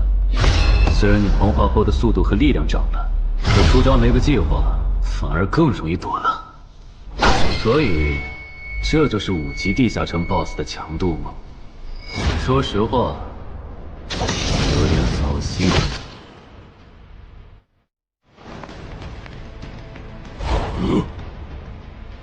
你这种程度，连当我的开胃前菜都不配。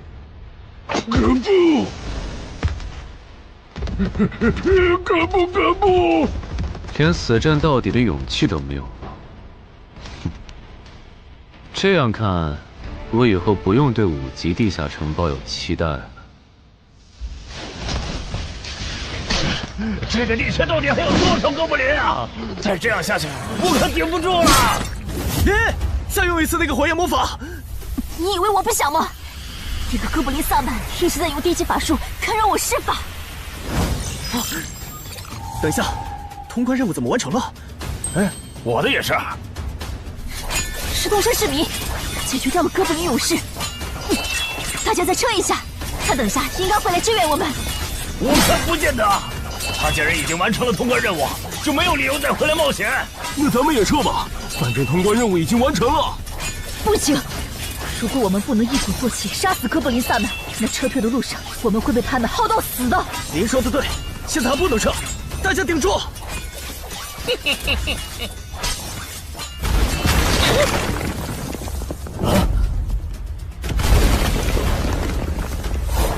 石洞山市民，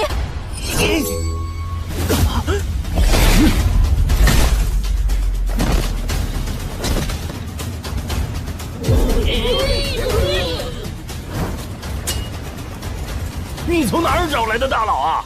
双 BOSS 地下城就被他一个人打穿了？不是我找的。关于我的事情，麻烦大家帮忙保守秘密啊！明白。你这种有潜力的新人，容易被人盯上，等级没升上去前，确实不能太张扬。理解万岁。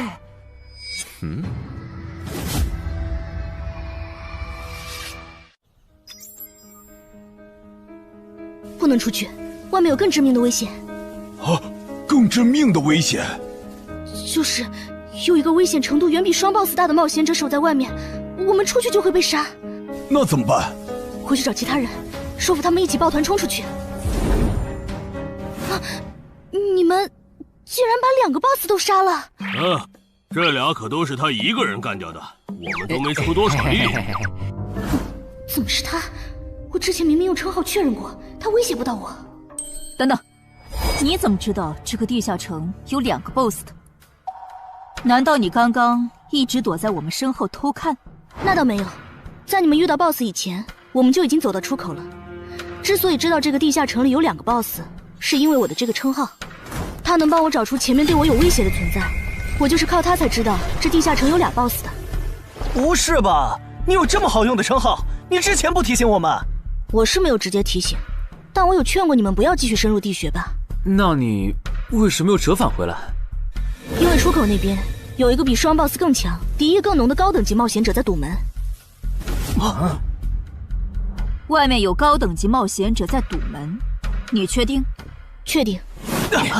先是地下城难度超标，再是高等级冒险者堵门，可疑的地方太多了。说，是不是你搞的鬼？不是我，不信咱们签单向契约确认。等等，堵门的高等级冒险者，不会是那个爽约没来的四海为家吧？那个，我想问一下，你的称号可以预知危险，那如果我对你流露出杀意，你能判断我和堵门的人谁更强吗？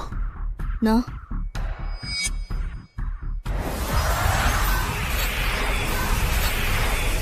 现在，我和外面的那个高等级冒险者，谁强？外面的要强一些。明白了。那摆在我们面前的，就只有一条路了。大家先去结算各自的脱离和通关任务，等提升完，咱们就去和出口的堵门者拼命。也只能这样了。早知道买这个地下城会出这么多事，我当时就不该手贱。事已至此，后悔也没用了。再说，咱们这么多人，未必打不过。这都多久了，怎么还没人出来？那个通关坟场的小子不会死里边了吧？你有没有兴趣？不好意思啊，我想再王老板考虑一下。没想到第一次进入地下城，就让你遇到这种事，实在不好意思啊。结算出来了，这次没有掉落史诗级奇物，看来双 BOSS 的地下城难度也远不如坟场了。感觉下一个地下城可以跳过6级，直接尝试7级了。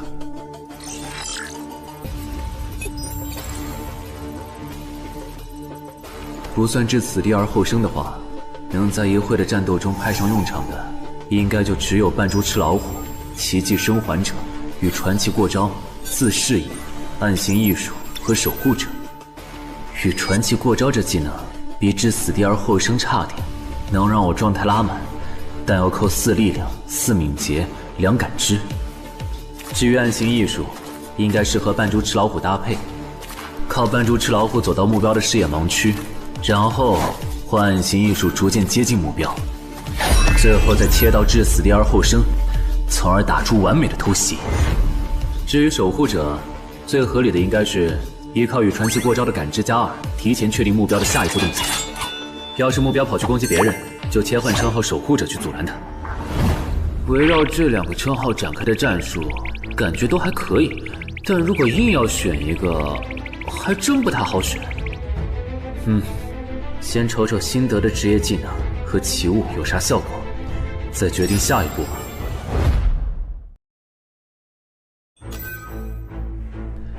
这个向死而生不错呀，就凭它能够提升步伐和身体柔韧性这一点，搭配一步一杀的技能效果，我以后就可以在闪躲的同时攻击敌方要害了。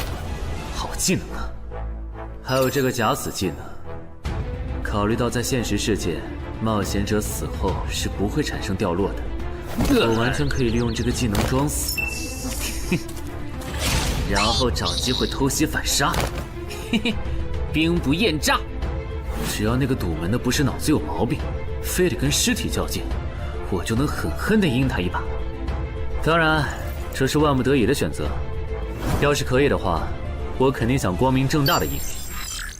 哇，这次掉落的东西都很棒啊！骨笛、萨满旗帜和传承之书，以后去地下城就能有个哥布林跟班了。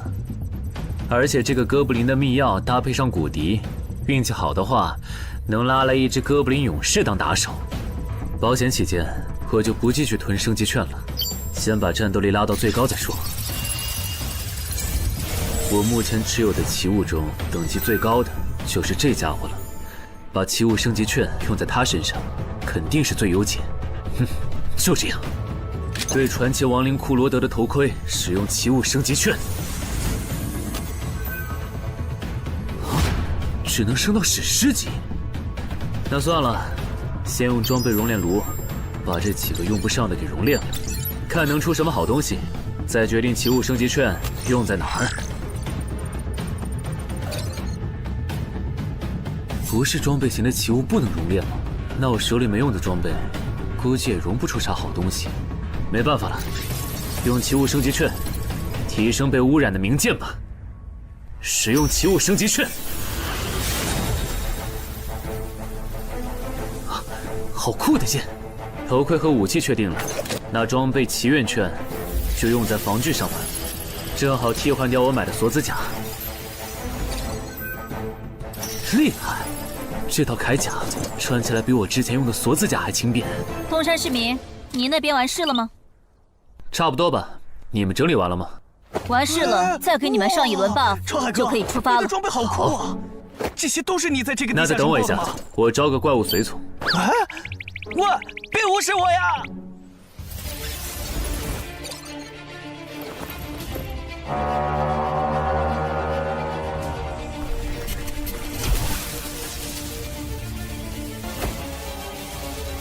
科比，你招个这样的怪物随从，没什么意义吧？这小东西连半个战力都算不上，不帮倒忙就不错了。别急，我还没完事呢。接着，喝了它。不！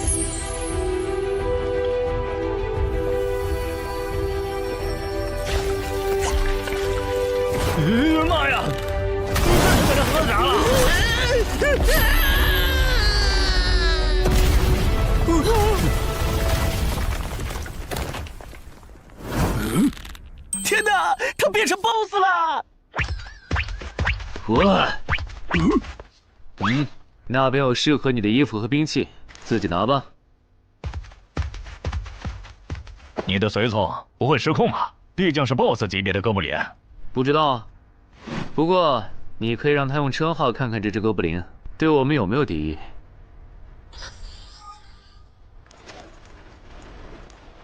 看了，他对我们没有恶意。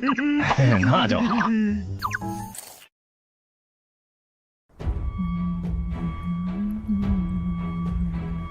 法师护甲以及属性强化，胸之坚韧。好厉害，体质竟然加强了2点。属性增益只有1个小时。法师护甲能给没穿护甲的地方加点防护，虽说比不上你身上这套的防护力，不过有总比没有强。我呢？好耶！你没事吧？没事，休息一会儿就好。嘿嘿，终于出来了！啊，怎么还混进去了一只哥布林勇士？说好的有人在出口堵门呢，这也没有啊。估计是藏起来了，你用称号看一下他在哪儿。好。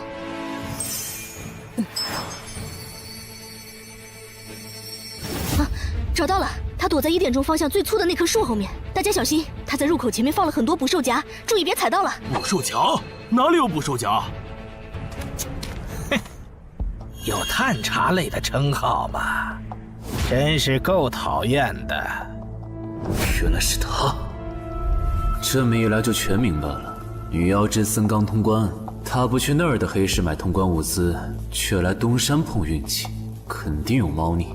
知道我在东山的没几个人，团队领袖跟我签了保密协议，肯定不是他。那个戴眼镜的护士也不太可能，所以是商里。还是徐茂？这个人好像有点眼熟啊！等等，你是高成勇？对方很有名吗？何止有名，他可是明广一带最臭名昭著的通缉犯。别看他只有7级，死在他手上的冒险者，光是已确认的就有上百号人了。他不光是想抢别人的通关掉落，还想刷出针对人类的称号，说不定现在已经刷出过量杀戮人类这个称号了。看来你很了解我吧？是协会的官方冒险者吗？果然，他已经刷出了那个称号。这样吧，我们做个交易，那小子留下，你带其他人走。这条件可以啊。要不咱们别信他！协会的档案里，高成勇有放过目标然后再猎杀的记录。要是你们真的信了他的瞎话，等他干掉陈海，再用追踪手段把你们一个个找出来，你们连还手的机会都没有。没错，虽然他嘴上说放过我们，但对我们的恶意一直没有降低。他在说谎。连恶意也能侦测吗？这样好了，既然他的目标是我，那就由我和哥布林勇士主攻。你们看时机牵制，大家都是一根绳上的蚂蚱，这种时候就别心存侥幸了。当然，如果你们中有人实在怕死，那就赶紧滚，别拖我后腿。我们会做好辅助工作的。看不出来你人还挺好的，要是我绝对逼着他们一起上。打你，我们俩足够了。哼。我就知道你们这些走大运拿了 S 级评价的新人，就会自命清高，觉得别人都是你们成长的垫脚石。但现实可不是这样的哟。新人在1到5级时很难搞到成体系的称号、职业、技能和装备。你的武器和铠甲这么豪华，我猜大多是装备吧。不巧哦，我的技能偏克你这类新人。可是，迟缓术，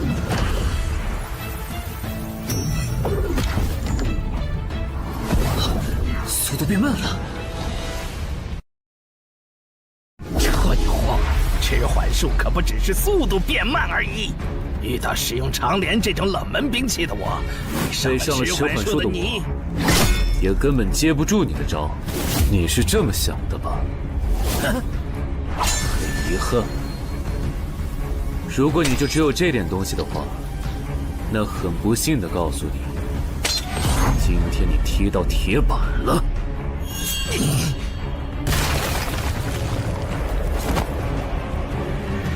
开什么玩笑！我百试百灵的组合技，竟然被他这么简单的破了吗？这真的是只经历了3个地下城的新人该有的水平吗？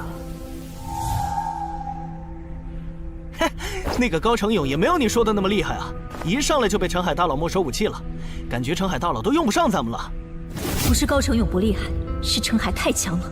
现在的他，恐怕和明省分部重点培养的那位超新星是一个水平。如果我说我认栽，那把长镰我也不要了，能放我一马吧？换位思考的话，你会吗？说的也是。消失了，那件披风的效果是隐身。唉，一想到超新星要死在我手里，我就感到惭愧呀。如果你没遇到我这样的新人杀手，大概会成为传说级冒险者吧。可惜，今天你就要死在这儿了，是你选择的死战。陈海，小心，那人没走，就在你周围。你这娘们儿！你在看哪儿呢？你不可能！你怎么知道我在这里的？因为我感知20，你的一举一动在我这儿都是明白。蛮感知吗？这个人你来杀。好嘞！老天，真是不公平！我想问一下，3人冒险者如果要加入协会，录入个人信息大概要多久？工作日的话，半天。这么看来，就是云霄市协会泄露消息的。我申请加入东山的官方冒险者协会，不过我前天口头上答应要加入云霄市的，他们还没录入我的个人信息。现在换到东山，程序上合规吗？当然，我代表东山市冒险者协会欢迎你的加入。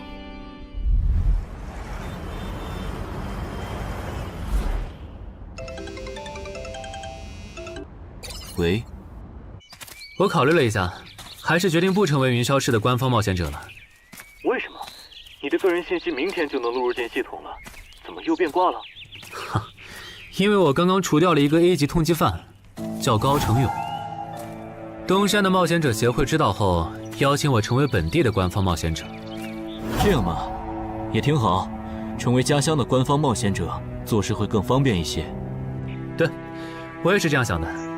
那我挂了。以后常联系。废物，都是废物！你那边说完了？说完了。哎，你怎么还没走？因为林姐也邀请我加入东山的冒险者协会了，等下要和你一起录入个人信息。这样啊？说实在的，你也被协会邀请加入，我都有点怀疑官方冒险者头衔的含金量了。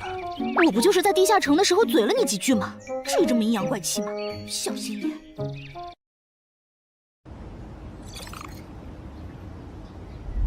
请关闭称号和职业技能，用你自己的力量对着他出拳。好。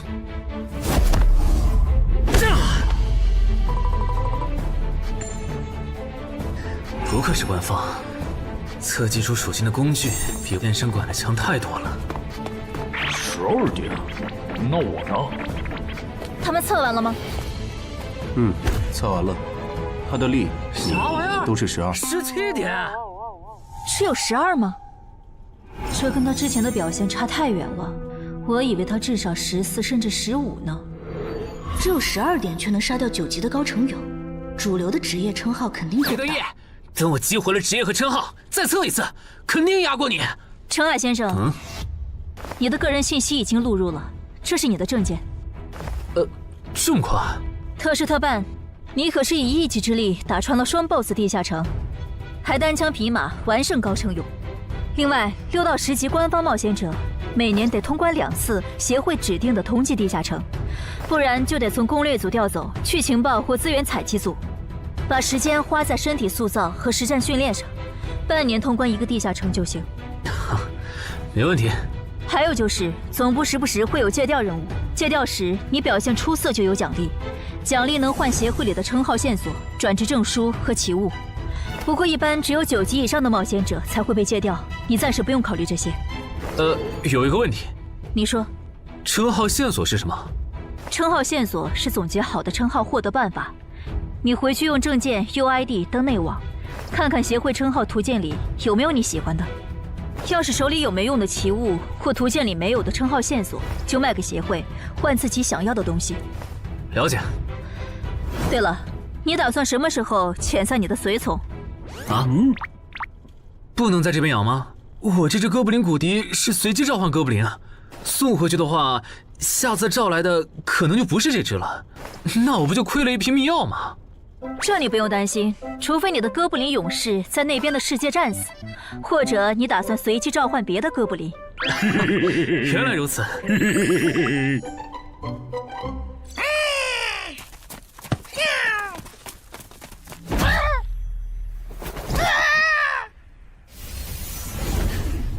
跟我来吧，我带你们去认识一下同事们。好。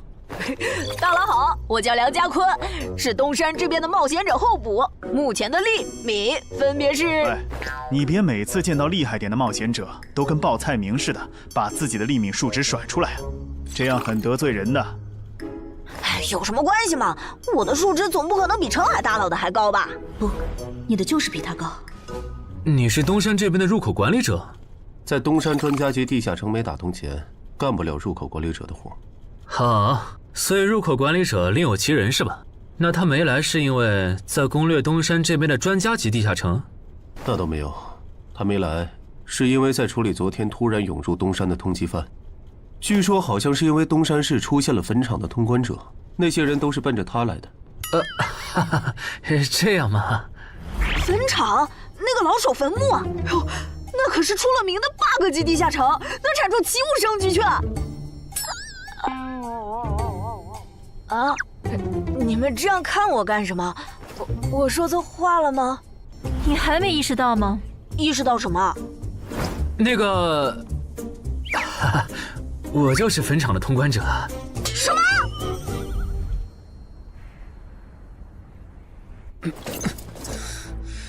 虽然已经说好这段时间把精力用在属性提升和恶补地下城知识上，但家里这个入口，我还是想有始有终，一个人单刷掉。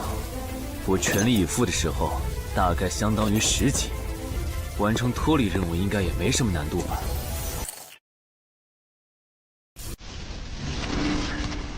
感觉也没怎么变。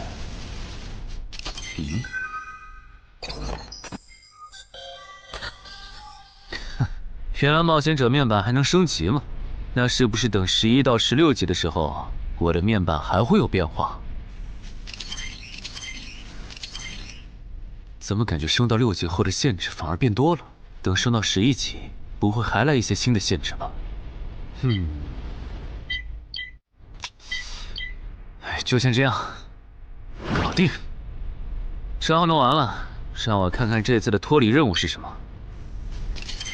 脱离任务从单选变成2选1了，这对不打算通关的冒险者来说倒是个好消息。不过，豺狼人，原来这片森林除了鱼人以外，还有别的怪物吗？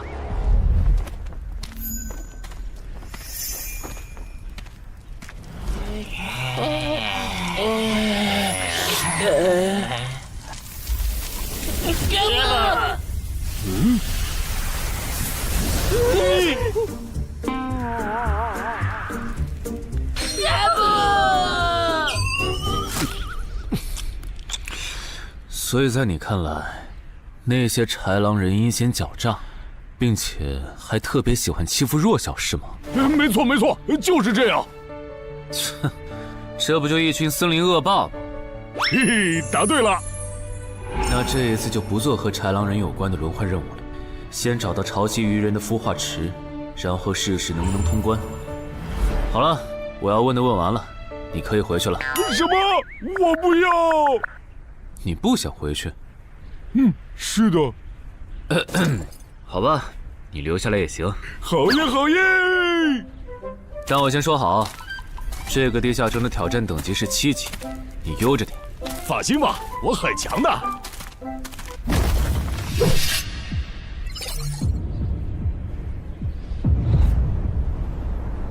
结果你还真组了个野队，让人家带你通关。嘿，还是5级的地下城，你这胆子够大的。嘿嘿，其实还好啦，虽然中间出了一些意外，但也因祸得福，认识了2位很有潜力的冒险者。你这就是幸存者偏差。那些散人如果靠谱，我儿几就不会死在地下城里。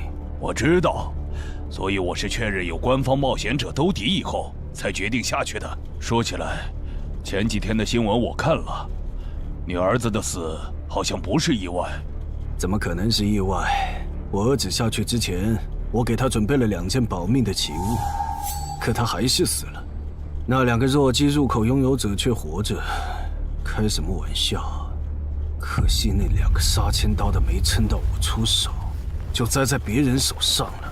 不然，我一定要让他们后悔来到这世上。那这人也算间接为你儿子报仇了，咱得报答他呀。他叫什么名字？叫陈海。我这次来东山，就是要当面感谢他。陈海，你认识？我组的临时野队里也有一个姓陈的，可能就是他。什么？科长，都打起精神来！那些豺狼人斥候说不定就藏在附近的灌木丛里，你们这样懒散很危险的。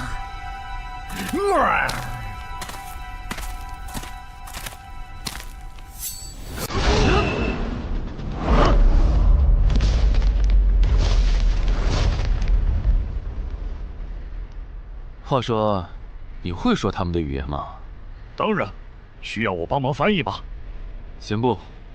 我有一个能在这种场合上派上用场的奇物，如果它不好用，我再找你。你们的孵化池在哪儿？告诉我，我可以留你们一。你以为我会出卖我的族群吗？绿皮傻大个的小跟班儿！你以为我会出卖我的族群吗？绿皮傻大个的小跟班儿！有种你们就杀了我！队长死了，别得意，领军大人会为我们报仇的，咕噜。在湖底有一个水下洞穴，穿过洞穴会抵达一个天然的地下洞窟，我们的孵化池就在那里。你吞吐，咕噜。这只留他一命，挂树上，之后咱们去找湖。你跑那么远干什么？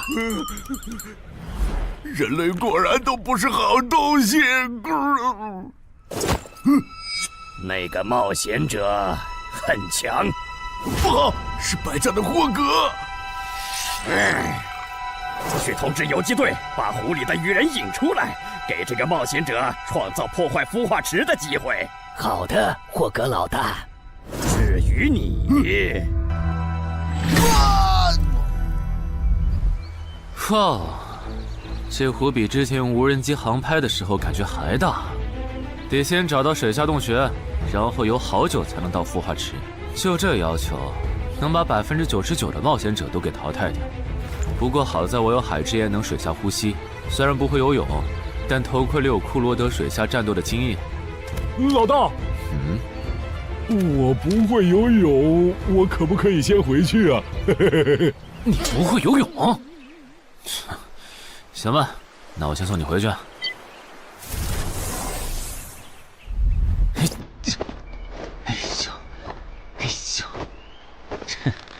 好了，热身完毕，那出发了。果然，依靠海之炎和库罗德的头盔，就算是我这种旱鸭子，在水里畅游，那还不是小菜一碟？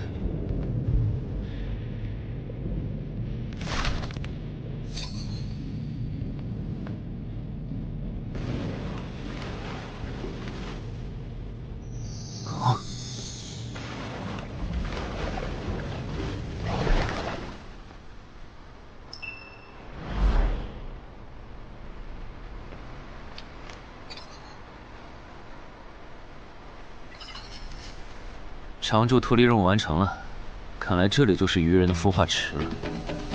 但是，怎么没看到守卫？算了，不管出于什么原因，现在是通关的最好机会，这一点不会错。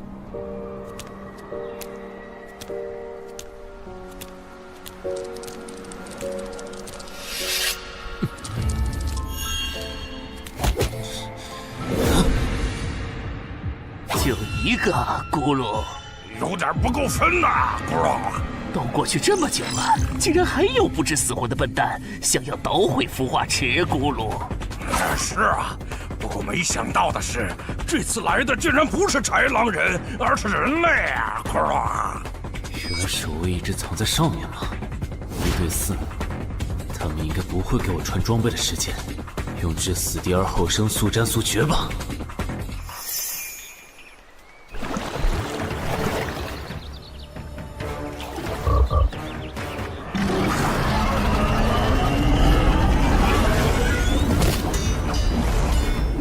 有人类闯入孵化池！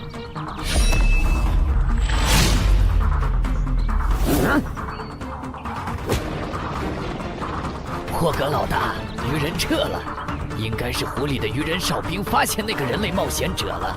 派个机灵点的去湖边盯着，如果那个人类冒险者逃出来了，就通知我。好的，霍格老大。这几只守卫的强度比哥布林勇士高不少，他们应该就是这个地下城的 BOSS 吧。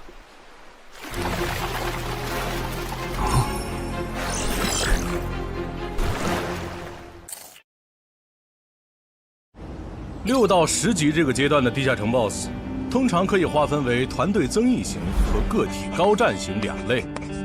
前者实力一般，但可以为同种族个体提升综合实力。独狼面对这种类型的 BOSS， 几乎很难靠一己之力通关。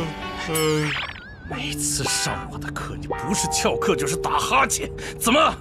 我的课有那么无聊吗？但你今天讲的内容之前不是讲过吗？你要是说点11级以后的常识，我说不定会认真听。你以为我喜欢讲这些？还不是因为你们这些莽夫 ！CJ 的超新星不自大，不单人去调高等级地下城，就不会被 BOSS 弄死。公司也不会把我临时叫过来给你们突击补课了。什么？顺治死了？是啊，你这几天没上论坛吗？大家都吵翻天了，说他的死浪费了 CJ 对他的投资。这我还真不知道，到底怎么回事？你快和我说说。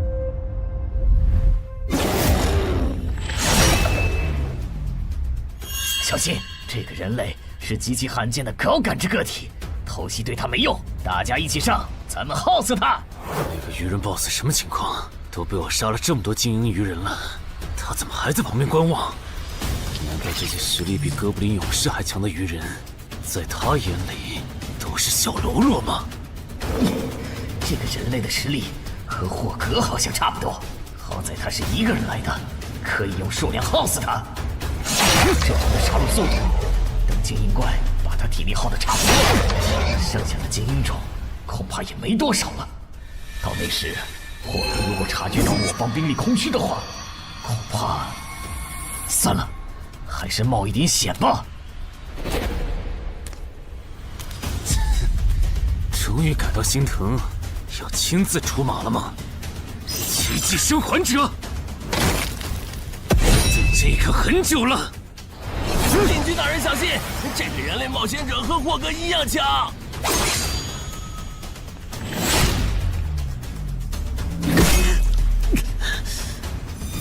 很好。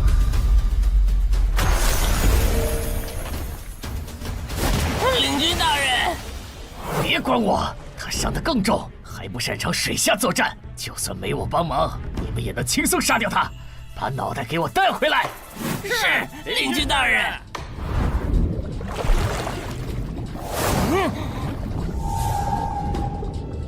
那个人类不是重伤了吗？他咋能这么快逃到这儿，还迅速干掉鱼人哨兵的？他是被人潜到身后，然后一招毙命的。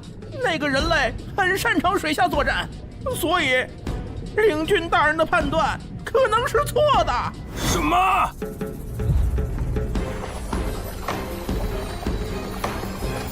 该死，总算活着逃出来了，多亏了这个奇迹生还者呀，不然我就得交代在这儿了。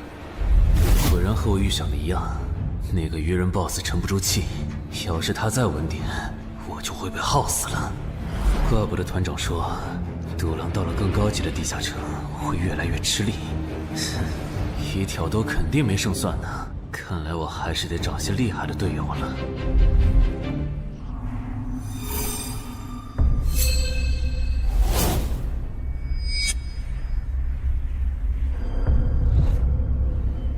那个人类冒险者活着回来了，他现在是什么状态？我不敢靠得太近，怕被发现，但可以确定他伤得很重。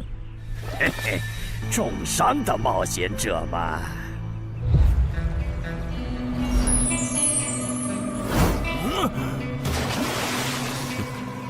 下次再找你们算账。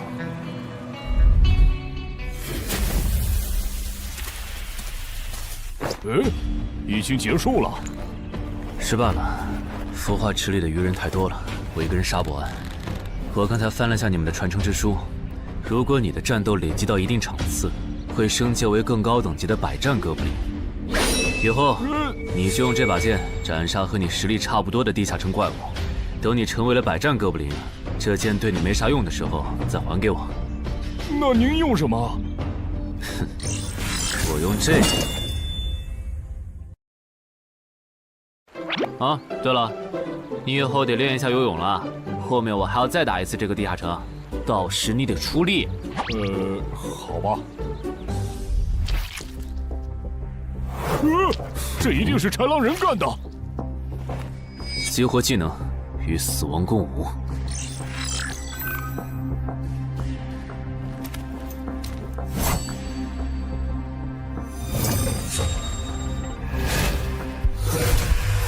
用脚破绽，好快！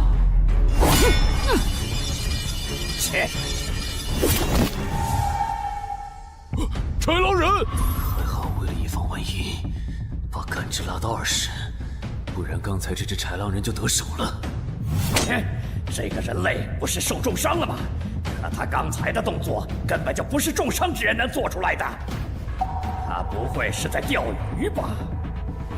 他跑了。不一定是逃跑，也可能是在示弱，引诱我们过去。那咱们还追吗？如果追过去的话，感觉很可能会进了他们的包围圈。算了，不追了。等找到足够强的队友，做了充分的准备以后，咱们再回来和他算账。好的。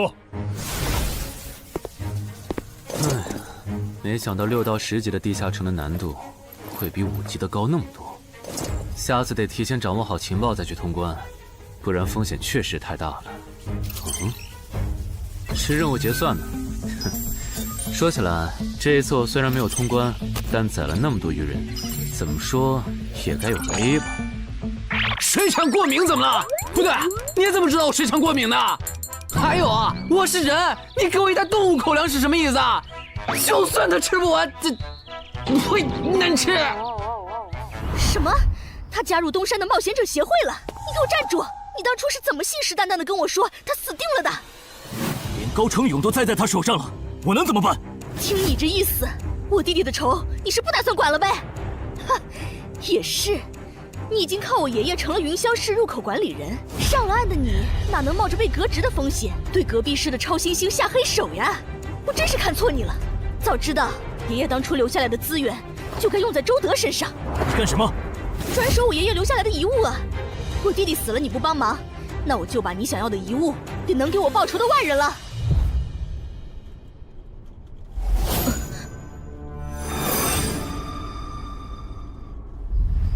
361、362、363。安然，黑市上出现了个你可能会感兴趣的悬赏。说内容。有人用传说级冒险者的遗物作为奖品，悬赏东山市某位超新星的命。徐茂又惹到谁了？不是徐茂，但这个人咱们都认识。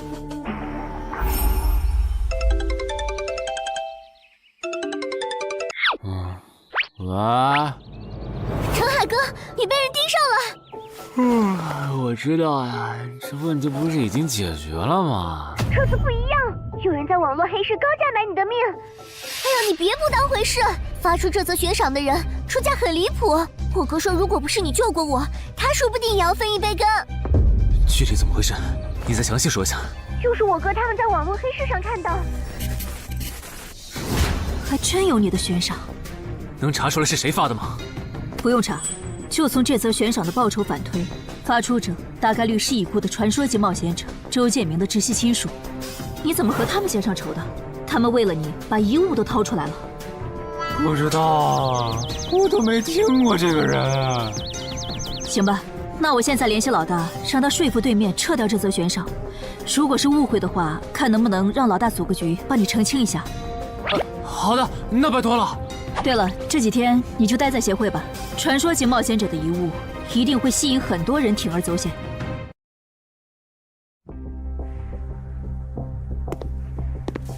被人捷足先登了？不对，这里似乎没发生战斗。看来那个叫程海的，当时应该在攻略自己家里的地下城。真不知道他是幸运还是不幸。虽然因为家里的地下城躲过了第一波袭击，但被堵在地下城里的话，他连逃都没地方逃。除了我和目标以外，这个地下城还有4个人，不知道是敌是友。你卑鄙！哪有你们人类有病？我不就派了个斥候守在出口吗？至于让你们杀过来吗？搞得我现在受伤不说，手底下的兵也被消耗的差不多了。如果昨天那个冒险者又回来了，不行，留得青山在，不愁没柴烧。这点不能待了，得赶紧走。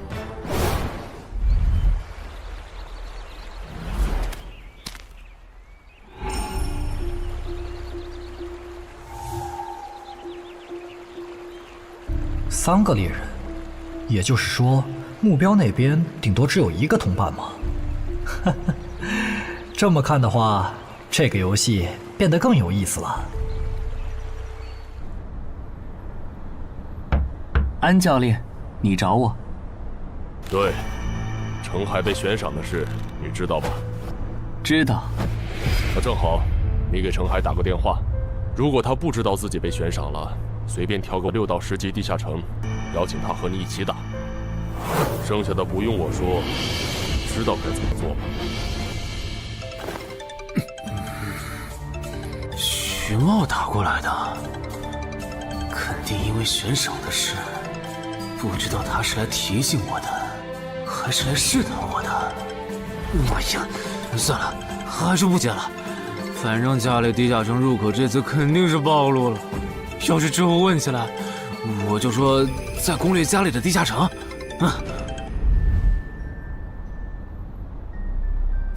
咱们来晚了，那个叫程海的，应该是被前面的人逼进这个地下城里。我们还进去吗？进。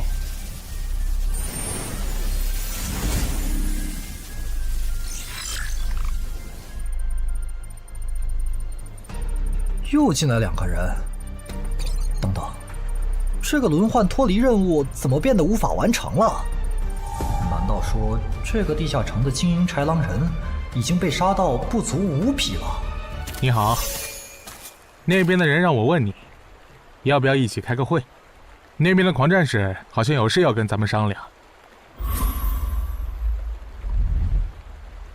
也就是说，你和你的同伴是最先进入这个地下城的，程海不在这里。对。那我不明白了，你们没堵到人，为什么不离开，反而在这儿扎堆守着湖呢？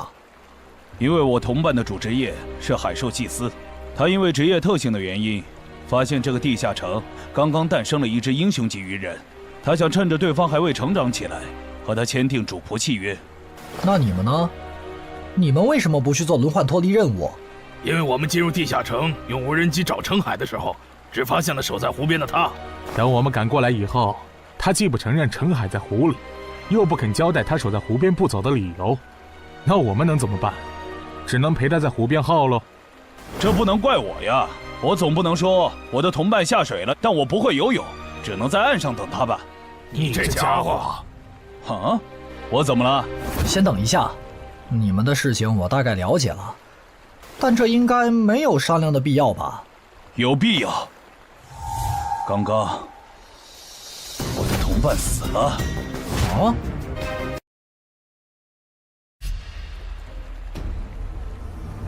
力量涌上来了。这样的食物外面有很多吗？除了偶尔出现的人类冒险者，附近的森林里还有一批豺狼人。很好，把他们带过来。现在恐怕不行，因为昨天和今天的冒险者已经把我们的兵力削弱到无法和豺狼人抗衡了。那需要多久？50个日升和日落。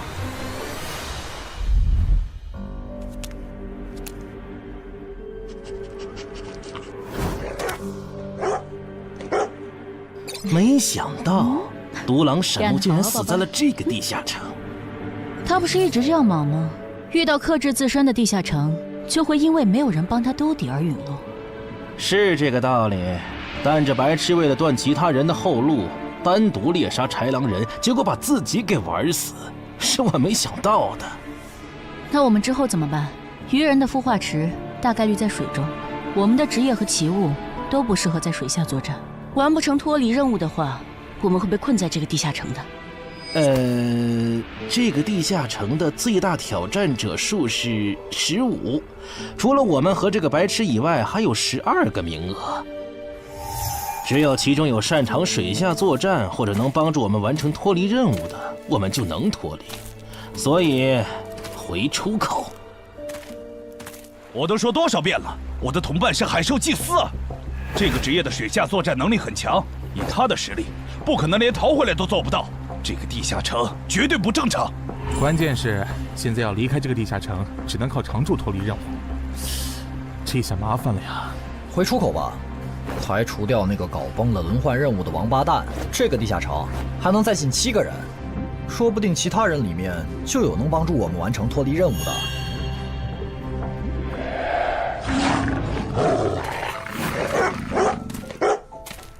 刺杀者王二，他不是去月省了吗？怎么会出现在这里？你们得手了？没，目标可能根本就没进来，咱们被耍了。可以啊，海哥，我还是第一次听说有6级冒险者的悬赏金能和史诗级器物挂钩的。这又不是什么值得骄傲的事。而且，不管从哪个角度看，官方冒险者被公开悬赏这件事都太奇怪了吧？你这么一说，倒确实是。虽然冒险者适用的法律和普通人不太一样，但官方冒险者被公开悬赏这种事，我也是第一次见。因为悬赏的发起人很特殊，他是已故传说级冒险者周建明的孙女，而周建明就死在天门入口翻船事件中。好痛啊！上吧！所以，战死在天门的周建明的后人才会继承遗物，拥有诸多特权。对，又因为周建明的孙子死在了坟场，而你又救出了2个本不可能活着的一般市民，堵死了他弟弟的生路，所以周建明的孙女才会迁怒于你，想要你死的。照你这说法，我们的矛盾岂不是化解不开了？那倒不至于，老大已经约了米省负责人，也就是周建明的旧友，还有发布者，一起谈这件事情了。快的话，下午就能谈出个结果了。我们没来晚吧？没，刚刚好。那就好。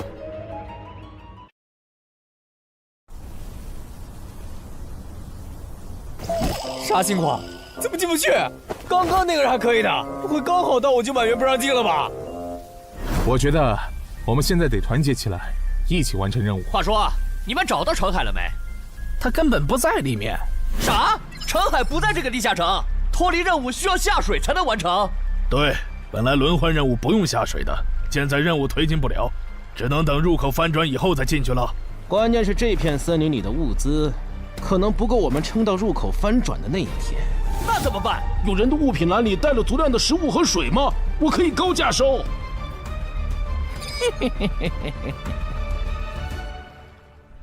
本来也没抱多少希望，不过没想到连刺杀者王二那样的高手都被困在这个地下城里。这样看，少了这些竞争对手，等我完成脱离任务出去以后，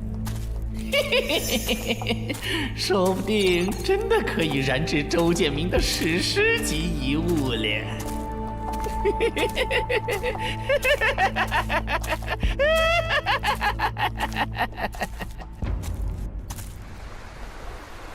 什么？有远方的鱼人部落派使者来拜访我们？是的，对方自称是寇涛鱼人的大祭司。大祭司？吞噬者大人，要和他见一面吗？见，不过以防万一，把放出去的鱼人都叫回来吧。寇涛鱼人吗？我还真挺想知道他是怎么找到我这里的。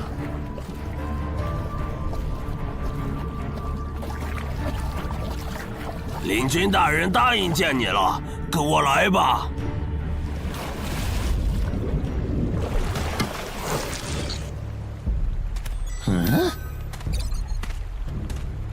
这就完成脱离任务了，真是得来全不费功夫。你在看什么？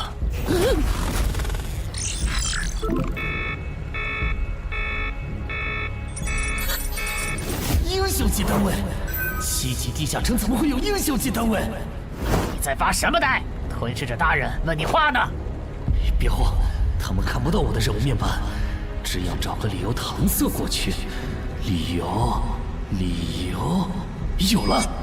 本祭司拜访过很多鱼人部落，但像你们这样能把孵化池放在地表生物完全无法到达的部落，我还是第一次见，一时有些惊讶。这样啊，那不怪你，毕竟不是哪一只鱼人都能找到这样的风水宝地。嘿嘿，不对，他有问题。天赋不会说谎，打他出现在我视野里的那一刻开始，我的天赋就一直在提醒我，吃掉他，我还能再升一级。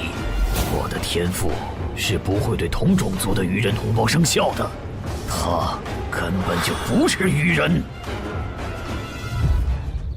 如果不是那个叫陈海的圣母心泛滥，我弟弟才是最有可能完成脱离的人。官方冒险者应急预案操作手册第4条，被卷入生存类地下城翻转拉人事件，需优先帮助弱势群体完成脱离任务。陈海的操作完全合规，不是他的问题。但他那个时候还不是官方冒险者。周畅，你先别说话，我就问一个问题。您说，如果一切顺利，你觉得陈海能成长到哪个程度？优秀的中间，独当一面的地区负责人，还是传说？以散人冒险者开局，1个月到6级，还单杀了新兴猎手高成勇。不管从哪个角度看，陈海都比同期的我要强。再结合他在坟场的表现，我觉得他至少都能胜任地区负责人，甚至有望冲击传说。好，那这事儿就这么算了。我这边稍后会督促华东委托集市的负责人下掉那则悬赏。黄伯伯，差不多得了。我之前看在建明哥的面子上，一直纵容你和你弟弟，但再怎么照顾也是有限度的。我们这一边的传说种子，可不能因为你的一己私怨而夭折。陈凯哥，好消息！你的悬赏被撤掉了。好耶！哎，澄海的悬赏没了，这才24小时不到吧？谁这么效率？看来只是悬赏被撤回，不是有人有事。他刚微信回我了。所以是郑仁君出面私保了吗？没想到他这么看好这个新人。黄伯伯，那则悬赏是您点头了以后我才发的，为什么那个郑仁君说几句您就改口了？他郑仁君的面子有那么大吗？如果只有东山方面的施压，我其实还能帮你扛几天。但现在是除了协会内部，还有别的方向的压力也给到了我这里。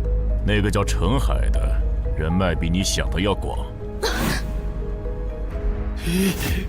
别打了，我知道的我都说了，给我个痛快吧。大人，已经审完了。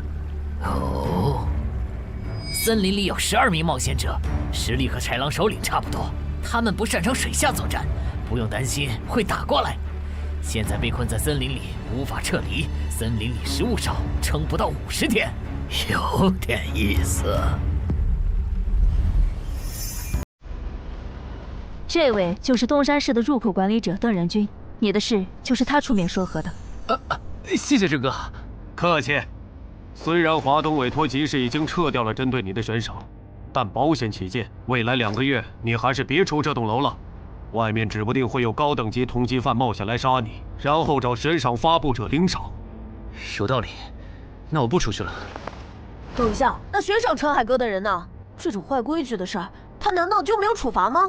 发布者毕竟是周建明的孙女，官方不太好处罚的。不过对她丈夫伤礼的处罚，过段时间会下来。她应该当不了云霄市的入口管理者了。周建明遗物的保管权现在归民省负责人黄雪了。虽说所有者还是周畅，但以后交易赠与都得在黄选监督下进行，这样他就没法再给你使坏了。对了，我家有一个7级的地下城入口，距离反转还有50天。既然未来2个月我都要住在这里，那我用不上了，我选择上交。什么？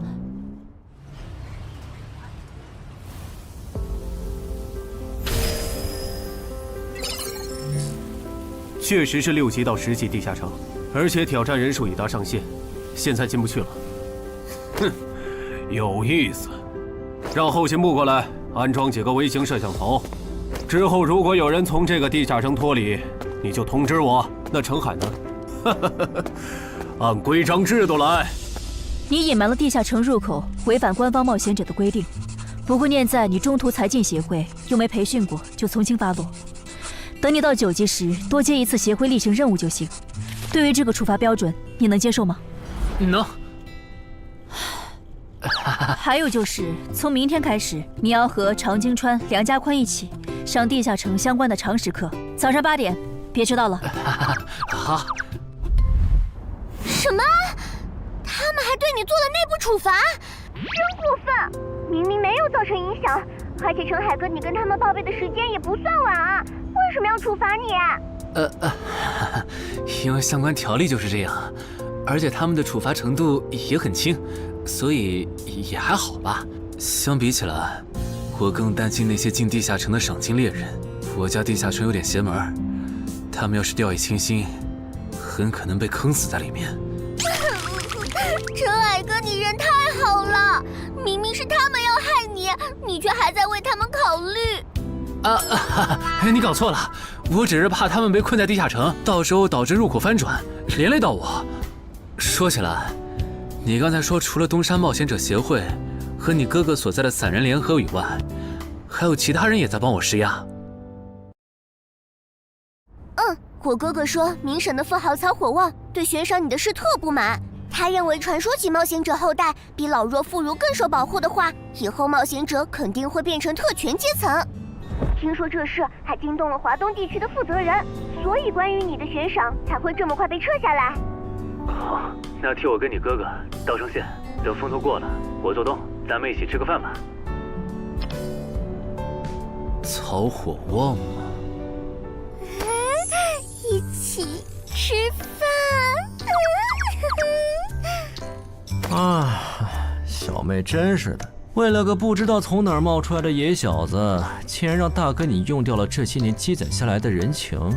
人家毕竟救了咱们妹妹，我这个做大哥的不能就这么看着。怎么又有电话？喂，我西桥火旺。你可能不认得我。没，我听朋友说了，是您出面施压，我的悬赏才会这么快被撤销的。你已经知道了，那我就开门见山了。您说，我儿子死在了女妖之身，我调查到那个所有者后来被你杀死了，这样看你算是帮我儿子报了仇，所以咱们现在谁也不欠谁的，账清了。我今天给你电话是有别的事，我想以一介商人的身份和你谈一笔生意。简单点说，我和朋友都觉得你有前途，打算重点投资你。你以后要是成了地区负责人，选辖区时可以适当听取我们的建议。如果你觉得可以谈，咱们线下细聊。我是基础属性与称号常识课的客座讲师朱伟，很高兴认识大家。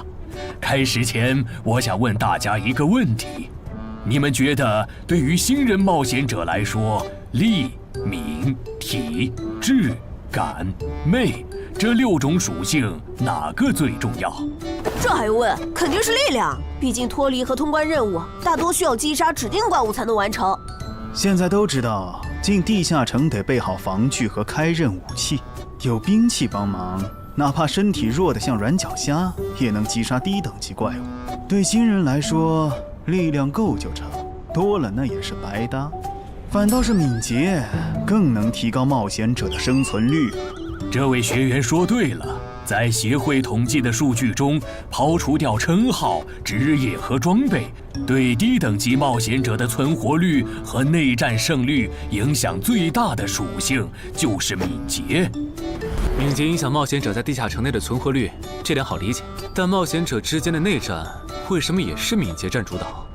很简单，低等级冒险者的称号、职业和装备都不成套，没法弄出有效的攻防体系，所以他们内战时谁先动手谁赢面大。这时候敏捷就很关键了。原来如此，怪不得我遇到的秃鹫和通缉犯不是速度很快，就是打法非常克制、速度快的冒险者。原来点在这里。极限加敏捷的冒险者到6到10级就不好使了。一是这阶段冒险者能靠地下城掉落完美攻防，二是地下城等级一高，怪物种类和数量猛涨，光靠敏捷自己单干没法应对任务和怪物都变强的新情况。那6到10级这个阶段，哪种属性收益最大？6级之后，除了必定作为攻略组核心的超新星以外，其他冒险者都得按团队需求调整自己。这时候别管啥属性收益高，得看团队要你咋发展。原来如此。但不同属性之间多少会有一个模糊的价值差吧？比如同样是1点属性，加在感知和加在力量上，谁更划算？这个确实有，目前公认的排序是魅力大于感知，大于智力，大于体质，大于敏捷，大于力量。魅力最高，为什么？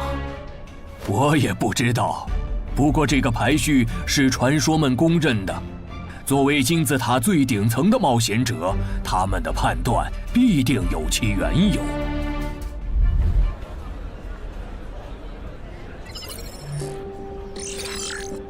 这英勇骑士转职成功，加1点魅力，还是隐藏职业。可我主职业就是近战，副职业再选同类，会不会最后效果1+1小于2啊？想什么呢？没什么。不想说就算了。对了，林姐让我问你，下午的冰击课你来吗？啊？这次好像有月省来的武术大师指导我们。停！第7局，长经传胜。强的优势这么大吗？算上达人绷带的效果，我等于10倍14比0了。关键他的速度没我快，体力也没我好啊。你已经连输7把了，还打吗？打，我还没累呢。你呢？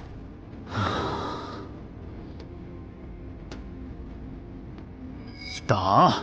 好，休息3分钟，然后继续。怎么感觉不用称号和职业技能的陈海哥表现还不如我啊？你说的没错，他做了个基础身体塑造，就去女妖之森了。靠着地下城和坟场暴走事件，成了华东新星。要是光论基本功，他确实比不上你。啊，这样吗？哼，不过作为冰姬的门外汉，他的表现已经足够出色了。他现在已经能一步步跟上常青川的节奏，我估计5局之后，他应该就会开始赢了。停，第8局，常青川胜。开什么玩笑？这才10局不到，他就变得比梁家坤强了。他的智力到底有多高？感觉不是打法的问题，如果我的爆发力再强一点，刚才那一局说不定能赢。陈海，啊，下一局你用称号和职业技能吧。你确定？确定。我想更直观的感受我和超新星的差距。常青川亮称号了。什么？他们好像要来真的。行吧，老爷爷，您往旁边站一点，我怕待会儿打起来会碰到您。不用顾及我。好吧，那我尽量快点结束。置死地而后生，看起来好像是增加爆发力的称号。我准备好了，你先攻吗？不用。好，来吧，让我领教一下超新星的含金量。那你不要眨眼哦，现在的我可比之前快多了。好快，我出手更快。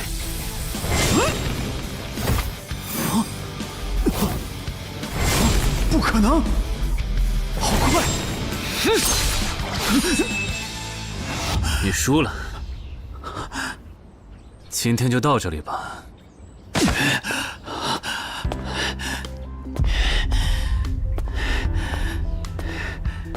喂，我完事了，换班换班。我和他的差距原来这么大吗？其实你枪练得不错，出手的那一下，就算是我年轻那会儿，也不见得能躲掉。别灰心，你只是运气不好，遇到了能阅读你下一步动向的特例。阅读下一步？展开来说就是，人在出招时破绽最大，能抓住这个瞬间的人，轻松就能无招胜有招。使用者必须要在对手出招前阅读到对方的下一步动作。有这份眼力的武术家呀，还在世的不超过5个人，所以你输得不远。陈海哥，你刚才那招叫啥？好酷啊！没想到一个没练过武的门外汉，竟然也能掌握这一招。他真的只是个普通的冒险者吗？陈海哥，你也太牛了吧！你是没看到，败给你以后，常青川的臭屁男的脸色有多……臭屁男？常青川，我可以坐在这里吗？当然可以。其实，我原本是把你当做我的竞争对手的，但现在看来是我没眼力见了。以你的实力和潜力，东山这种小地方根本就留不下你。这不明摆着吗？坟场那种全球公认的 bug 级地下城都被陈海哥打通了，他肯定不会自降身份来跟咱抢下任东山市入口管理者的位子呀。说不定到那个时候，他已经是一手负责人了。喂，等一下，你说他以后能成为传说级冒险者，我不反对，但一手负责人，这俩人真吵啊！啊，你问我副职业怎么选？哎，对，我这不是6级了吗？之前探索地下城的时候，发现冒险者面板升级了，除了在用的职业以外，我还可以再激活一个副职业，但我不知道副职业该怎么选，所以来问问你。哦，这个在主副职业常识课上会讲，不过你既然问了，那我就简单说下。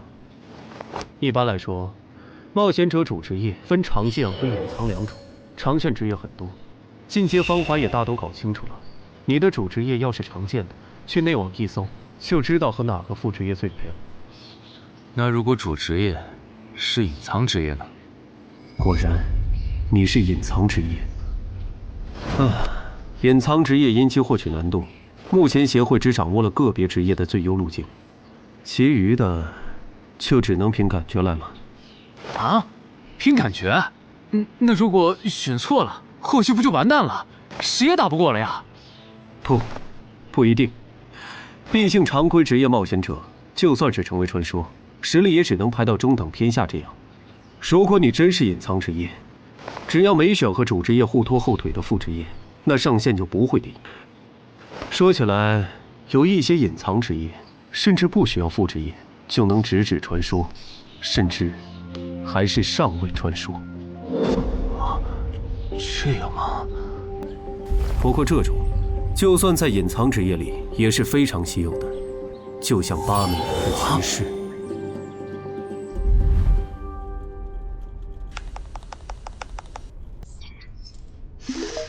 内网竟然没有死亡行者的相关资料，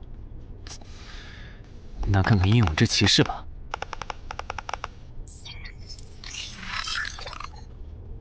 没想到我手痛坟场得到的转职道具，竟然在全球冒险者圈子里被无数人追逐。看他们的评论，这个转职徽章除了挑战难度高的离谱以外，没有别的缺点，而且挑战次数也没有限制。那么只要转职成功，就必然能成为上位传说。嘿嘿嘿。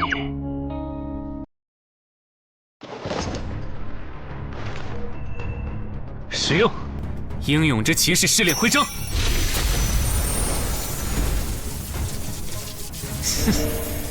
那么，出发吧。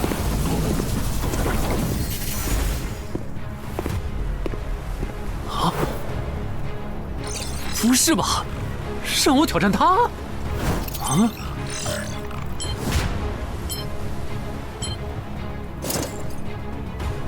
直接开始了这个任务描述啥意思呀？是要撑过10分钟吗？还是用10分钟得到他的承认？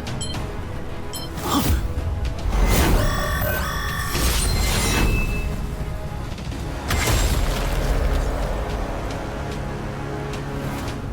这家伙该不会比库罗德还强吧？完了，第一把先试试水，先弄清楚我和他的差距。这谁能撑过10分钟呢？我这种配置都3分钟嗝屁，10级以下，我不信有人能完成试炼。感觉得换个能保命的称号，但那样感知就不够18点，没法开一步一杀的隐藏效果。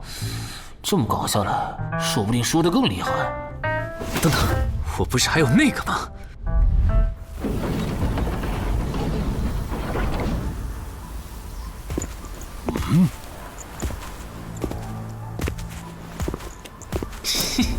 讨厌，这个傻大个的弱点是感知，他看不到穿了隐身衣的我。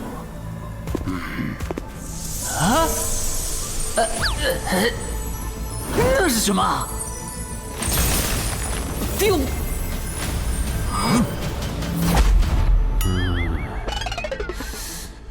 他怎么能有看破隐形到位的技能啊？不行，我就不信邪了。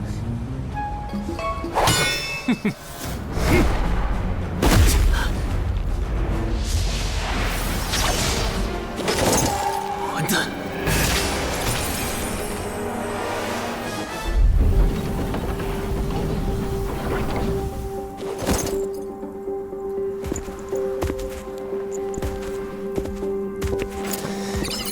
再来！啊！那些冒险者还在我家？对。虽说不知道发生了啥，可要是时限到了，这些冒险者还不出来，那咱就得掌握更多这地下城的情报，这样以后入口翻转的时候才能处理好。换个地方聊吧。还是没找到乔敏吗？没有啊，周围都找遍了，没有他的痕迹。那看来他不是下湖了，就是去更远的地方找豺狼人了。希望是后者，不然我们的麻烦就大了。我希望他是去找豺狼人了。老七那边应该也发现了，这地下城难度会越拖越高。等孵化池孵出大量的鱼人后，我们恐怕都会死在这儿了。你说什么？你家地下城的通关任务是捣毁潮汐鱼人的孵化池？对啊，怎么了？我先冷静一下，林，你来给他解释。好，目前官方已公布的地下城翻转规则，你都知道哪些？基本上都知道。入口翻转后，攻方守方位置互换，我们这儿会变成鱼人需要攻略的地下城。没错。那你知道来咱们这边的地下城土著也需要满足指定条件才能回到他们的世界吗？什么？等等，你的意思是那些土著也会有脱离和通关任务？是的，而且绝大多数情况下，两边的脱离和通关任务会很接近。比如捣毁潮汐鱼人的孵化池，换算到咱们这边，恐怕是破坏人类的重要设施。快，你再听吧！这下摊上大事了。他已经吓傻了。你说东山市下个月会有一个7级地下城翻转？对，地下城的土著是鱼人和豺狼人，类型是探索，通关任务是捣毁鱼人的孵化池。所以他们想要征调咱们的徐茂。是的，报酬是官方掌握的同等级地下城的随队通关名额。等等，郑哥不是14级的冒险者吗？处理一个7级的地下城不是很简单吗？因为你家的入口翻转后，我就没法随意出手了。啊？你不知道正常，这涉及到未公开的地下城翻转规则。当入口翻转后，我们的世界就会变成鱼人眼中的地下城。因为入口翻转前后规模不变的铁律，所以在有鱼人完成脱离任务之前，等级高的正人军不能动手。啊，原来如此，怪不得坟场明明只是5级地下城，但却存在传奇个体。怪不得小鬼头脱离后，坟场就立刻进入到第2阶段，这样就解释得通了。这个规则不是强制性的，我不能出手，主要还是因为有人曾经尝试过这样做，结果导致入口等级提升，对面的高等级个体也能来到我们的世界。简单说，用同等级处理同等级翻转问题，是各国冒险者协会试过好多回后得出的最优方案。那军队呢？郑哥这样的不方便出手，我理解，但军队和热武器明显更靠谱吧？用军队和热武器对付入口翻转，攻略地下城，确实最效率。但过去10年来，所有这么做的国家，最后都后悔了。啊？后悔了？为什么？因为那意味着 bug 要出现了。军队和热武器要是掺和进来，地下城的实际挑战难度就会远超它本来的等级。如果军方很快镇压了翻转的地下城，那后面入口的挑战难度会接着涨，一直涨到跟这片区域守方的战斗力正好对上为止。再说了，从11级地下城开始，枪就不咋管用了。再往上，16到20级的地下城，里面有些怪物甚至得用核弹才能干掉。总结一下，军队插手，问题只是被推迟了，并没有真的解决。等到问题彻底爆发的那一刻，我们得直面那些能跟最厉害热武器硬刚的货。现在你明白了吧？不是我们不能用军队来解决地下城翻转问题，而是那代价对于人口众多的我国来说，有些过于沉重了。唉。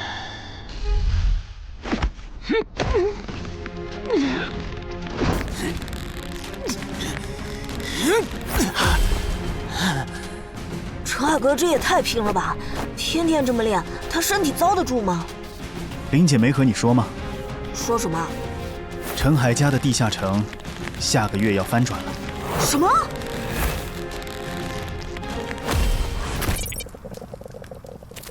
你那边怎么样了？老样子，湖里的鱼人不肯上岸。我猜这个地下城的 BOSS 已经察觉到我们被困了。正常发展的话，那些鱼人应该会在最后几天发起总攻吧。其他人呢？他们怎么看？都蛮乐观的。乔敏的失踪并没有引起他们的警觉。唉，那这下不好办了。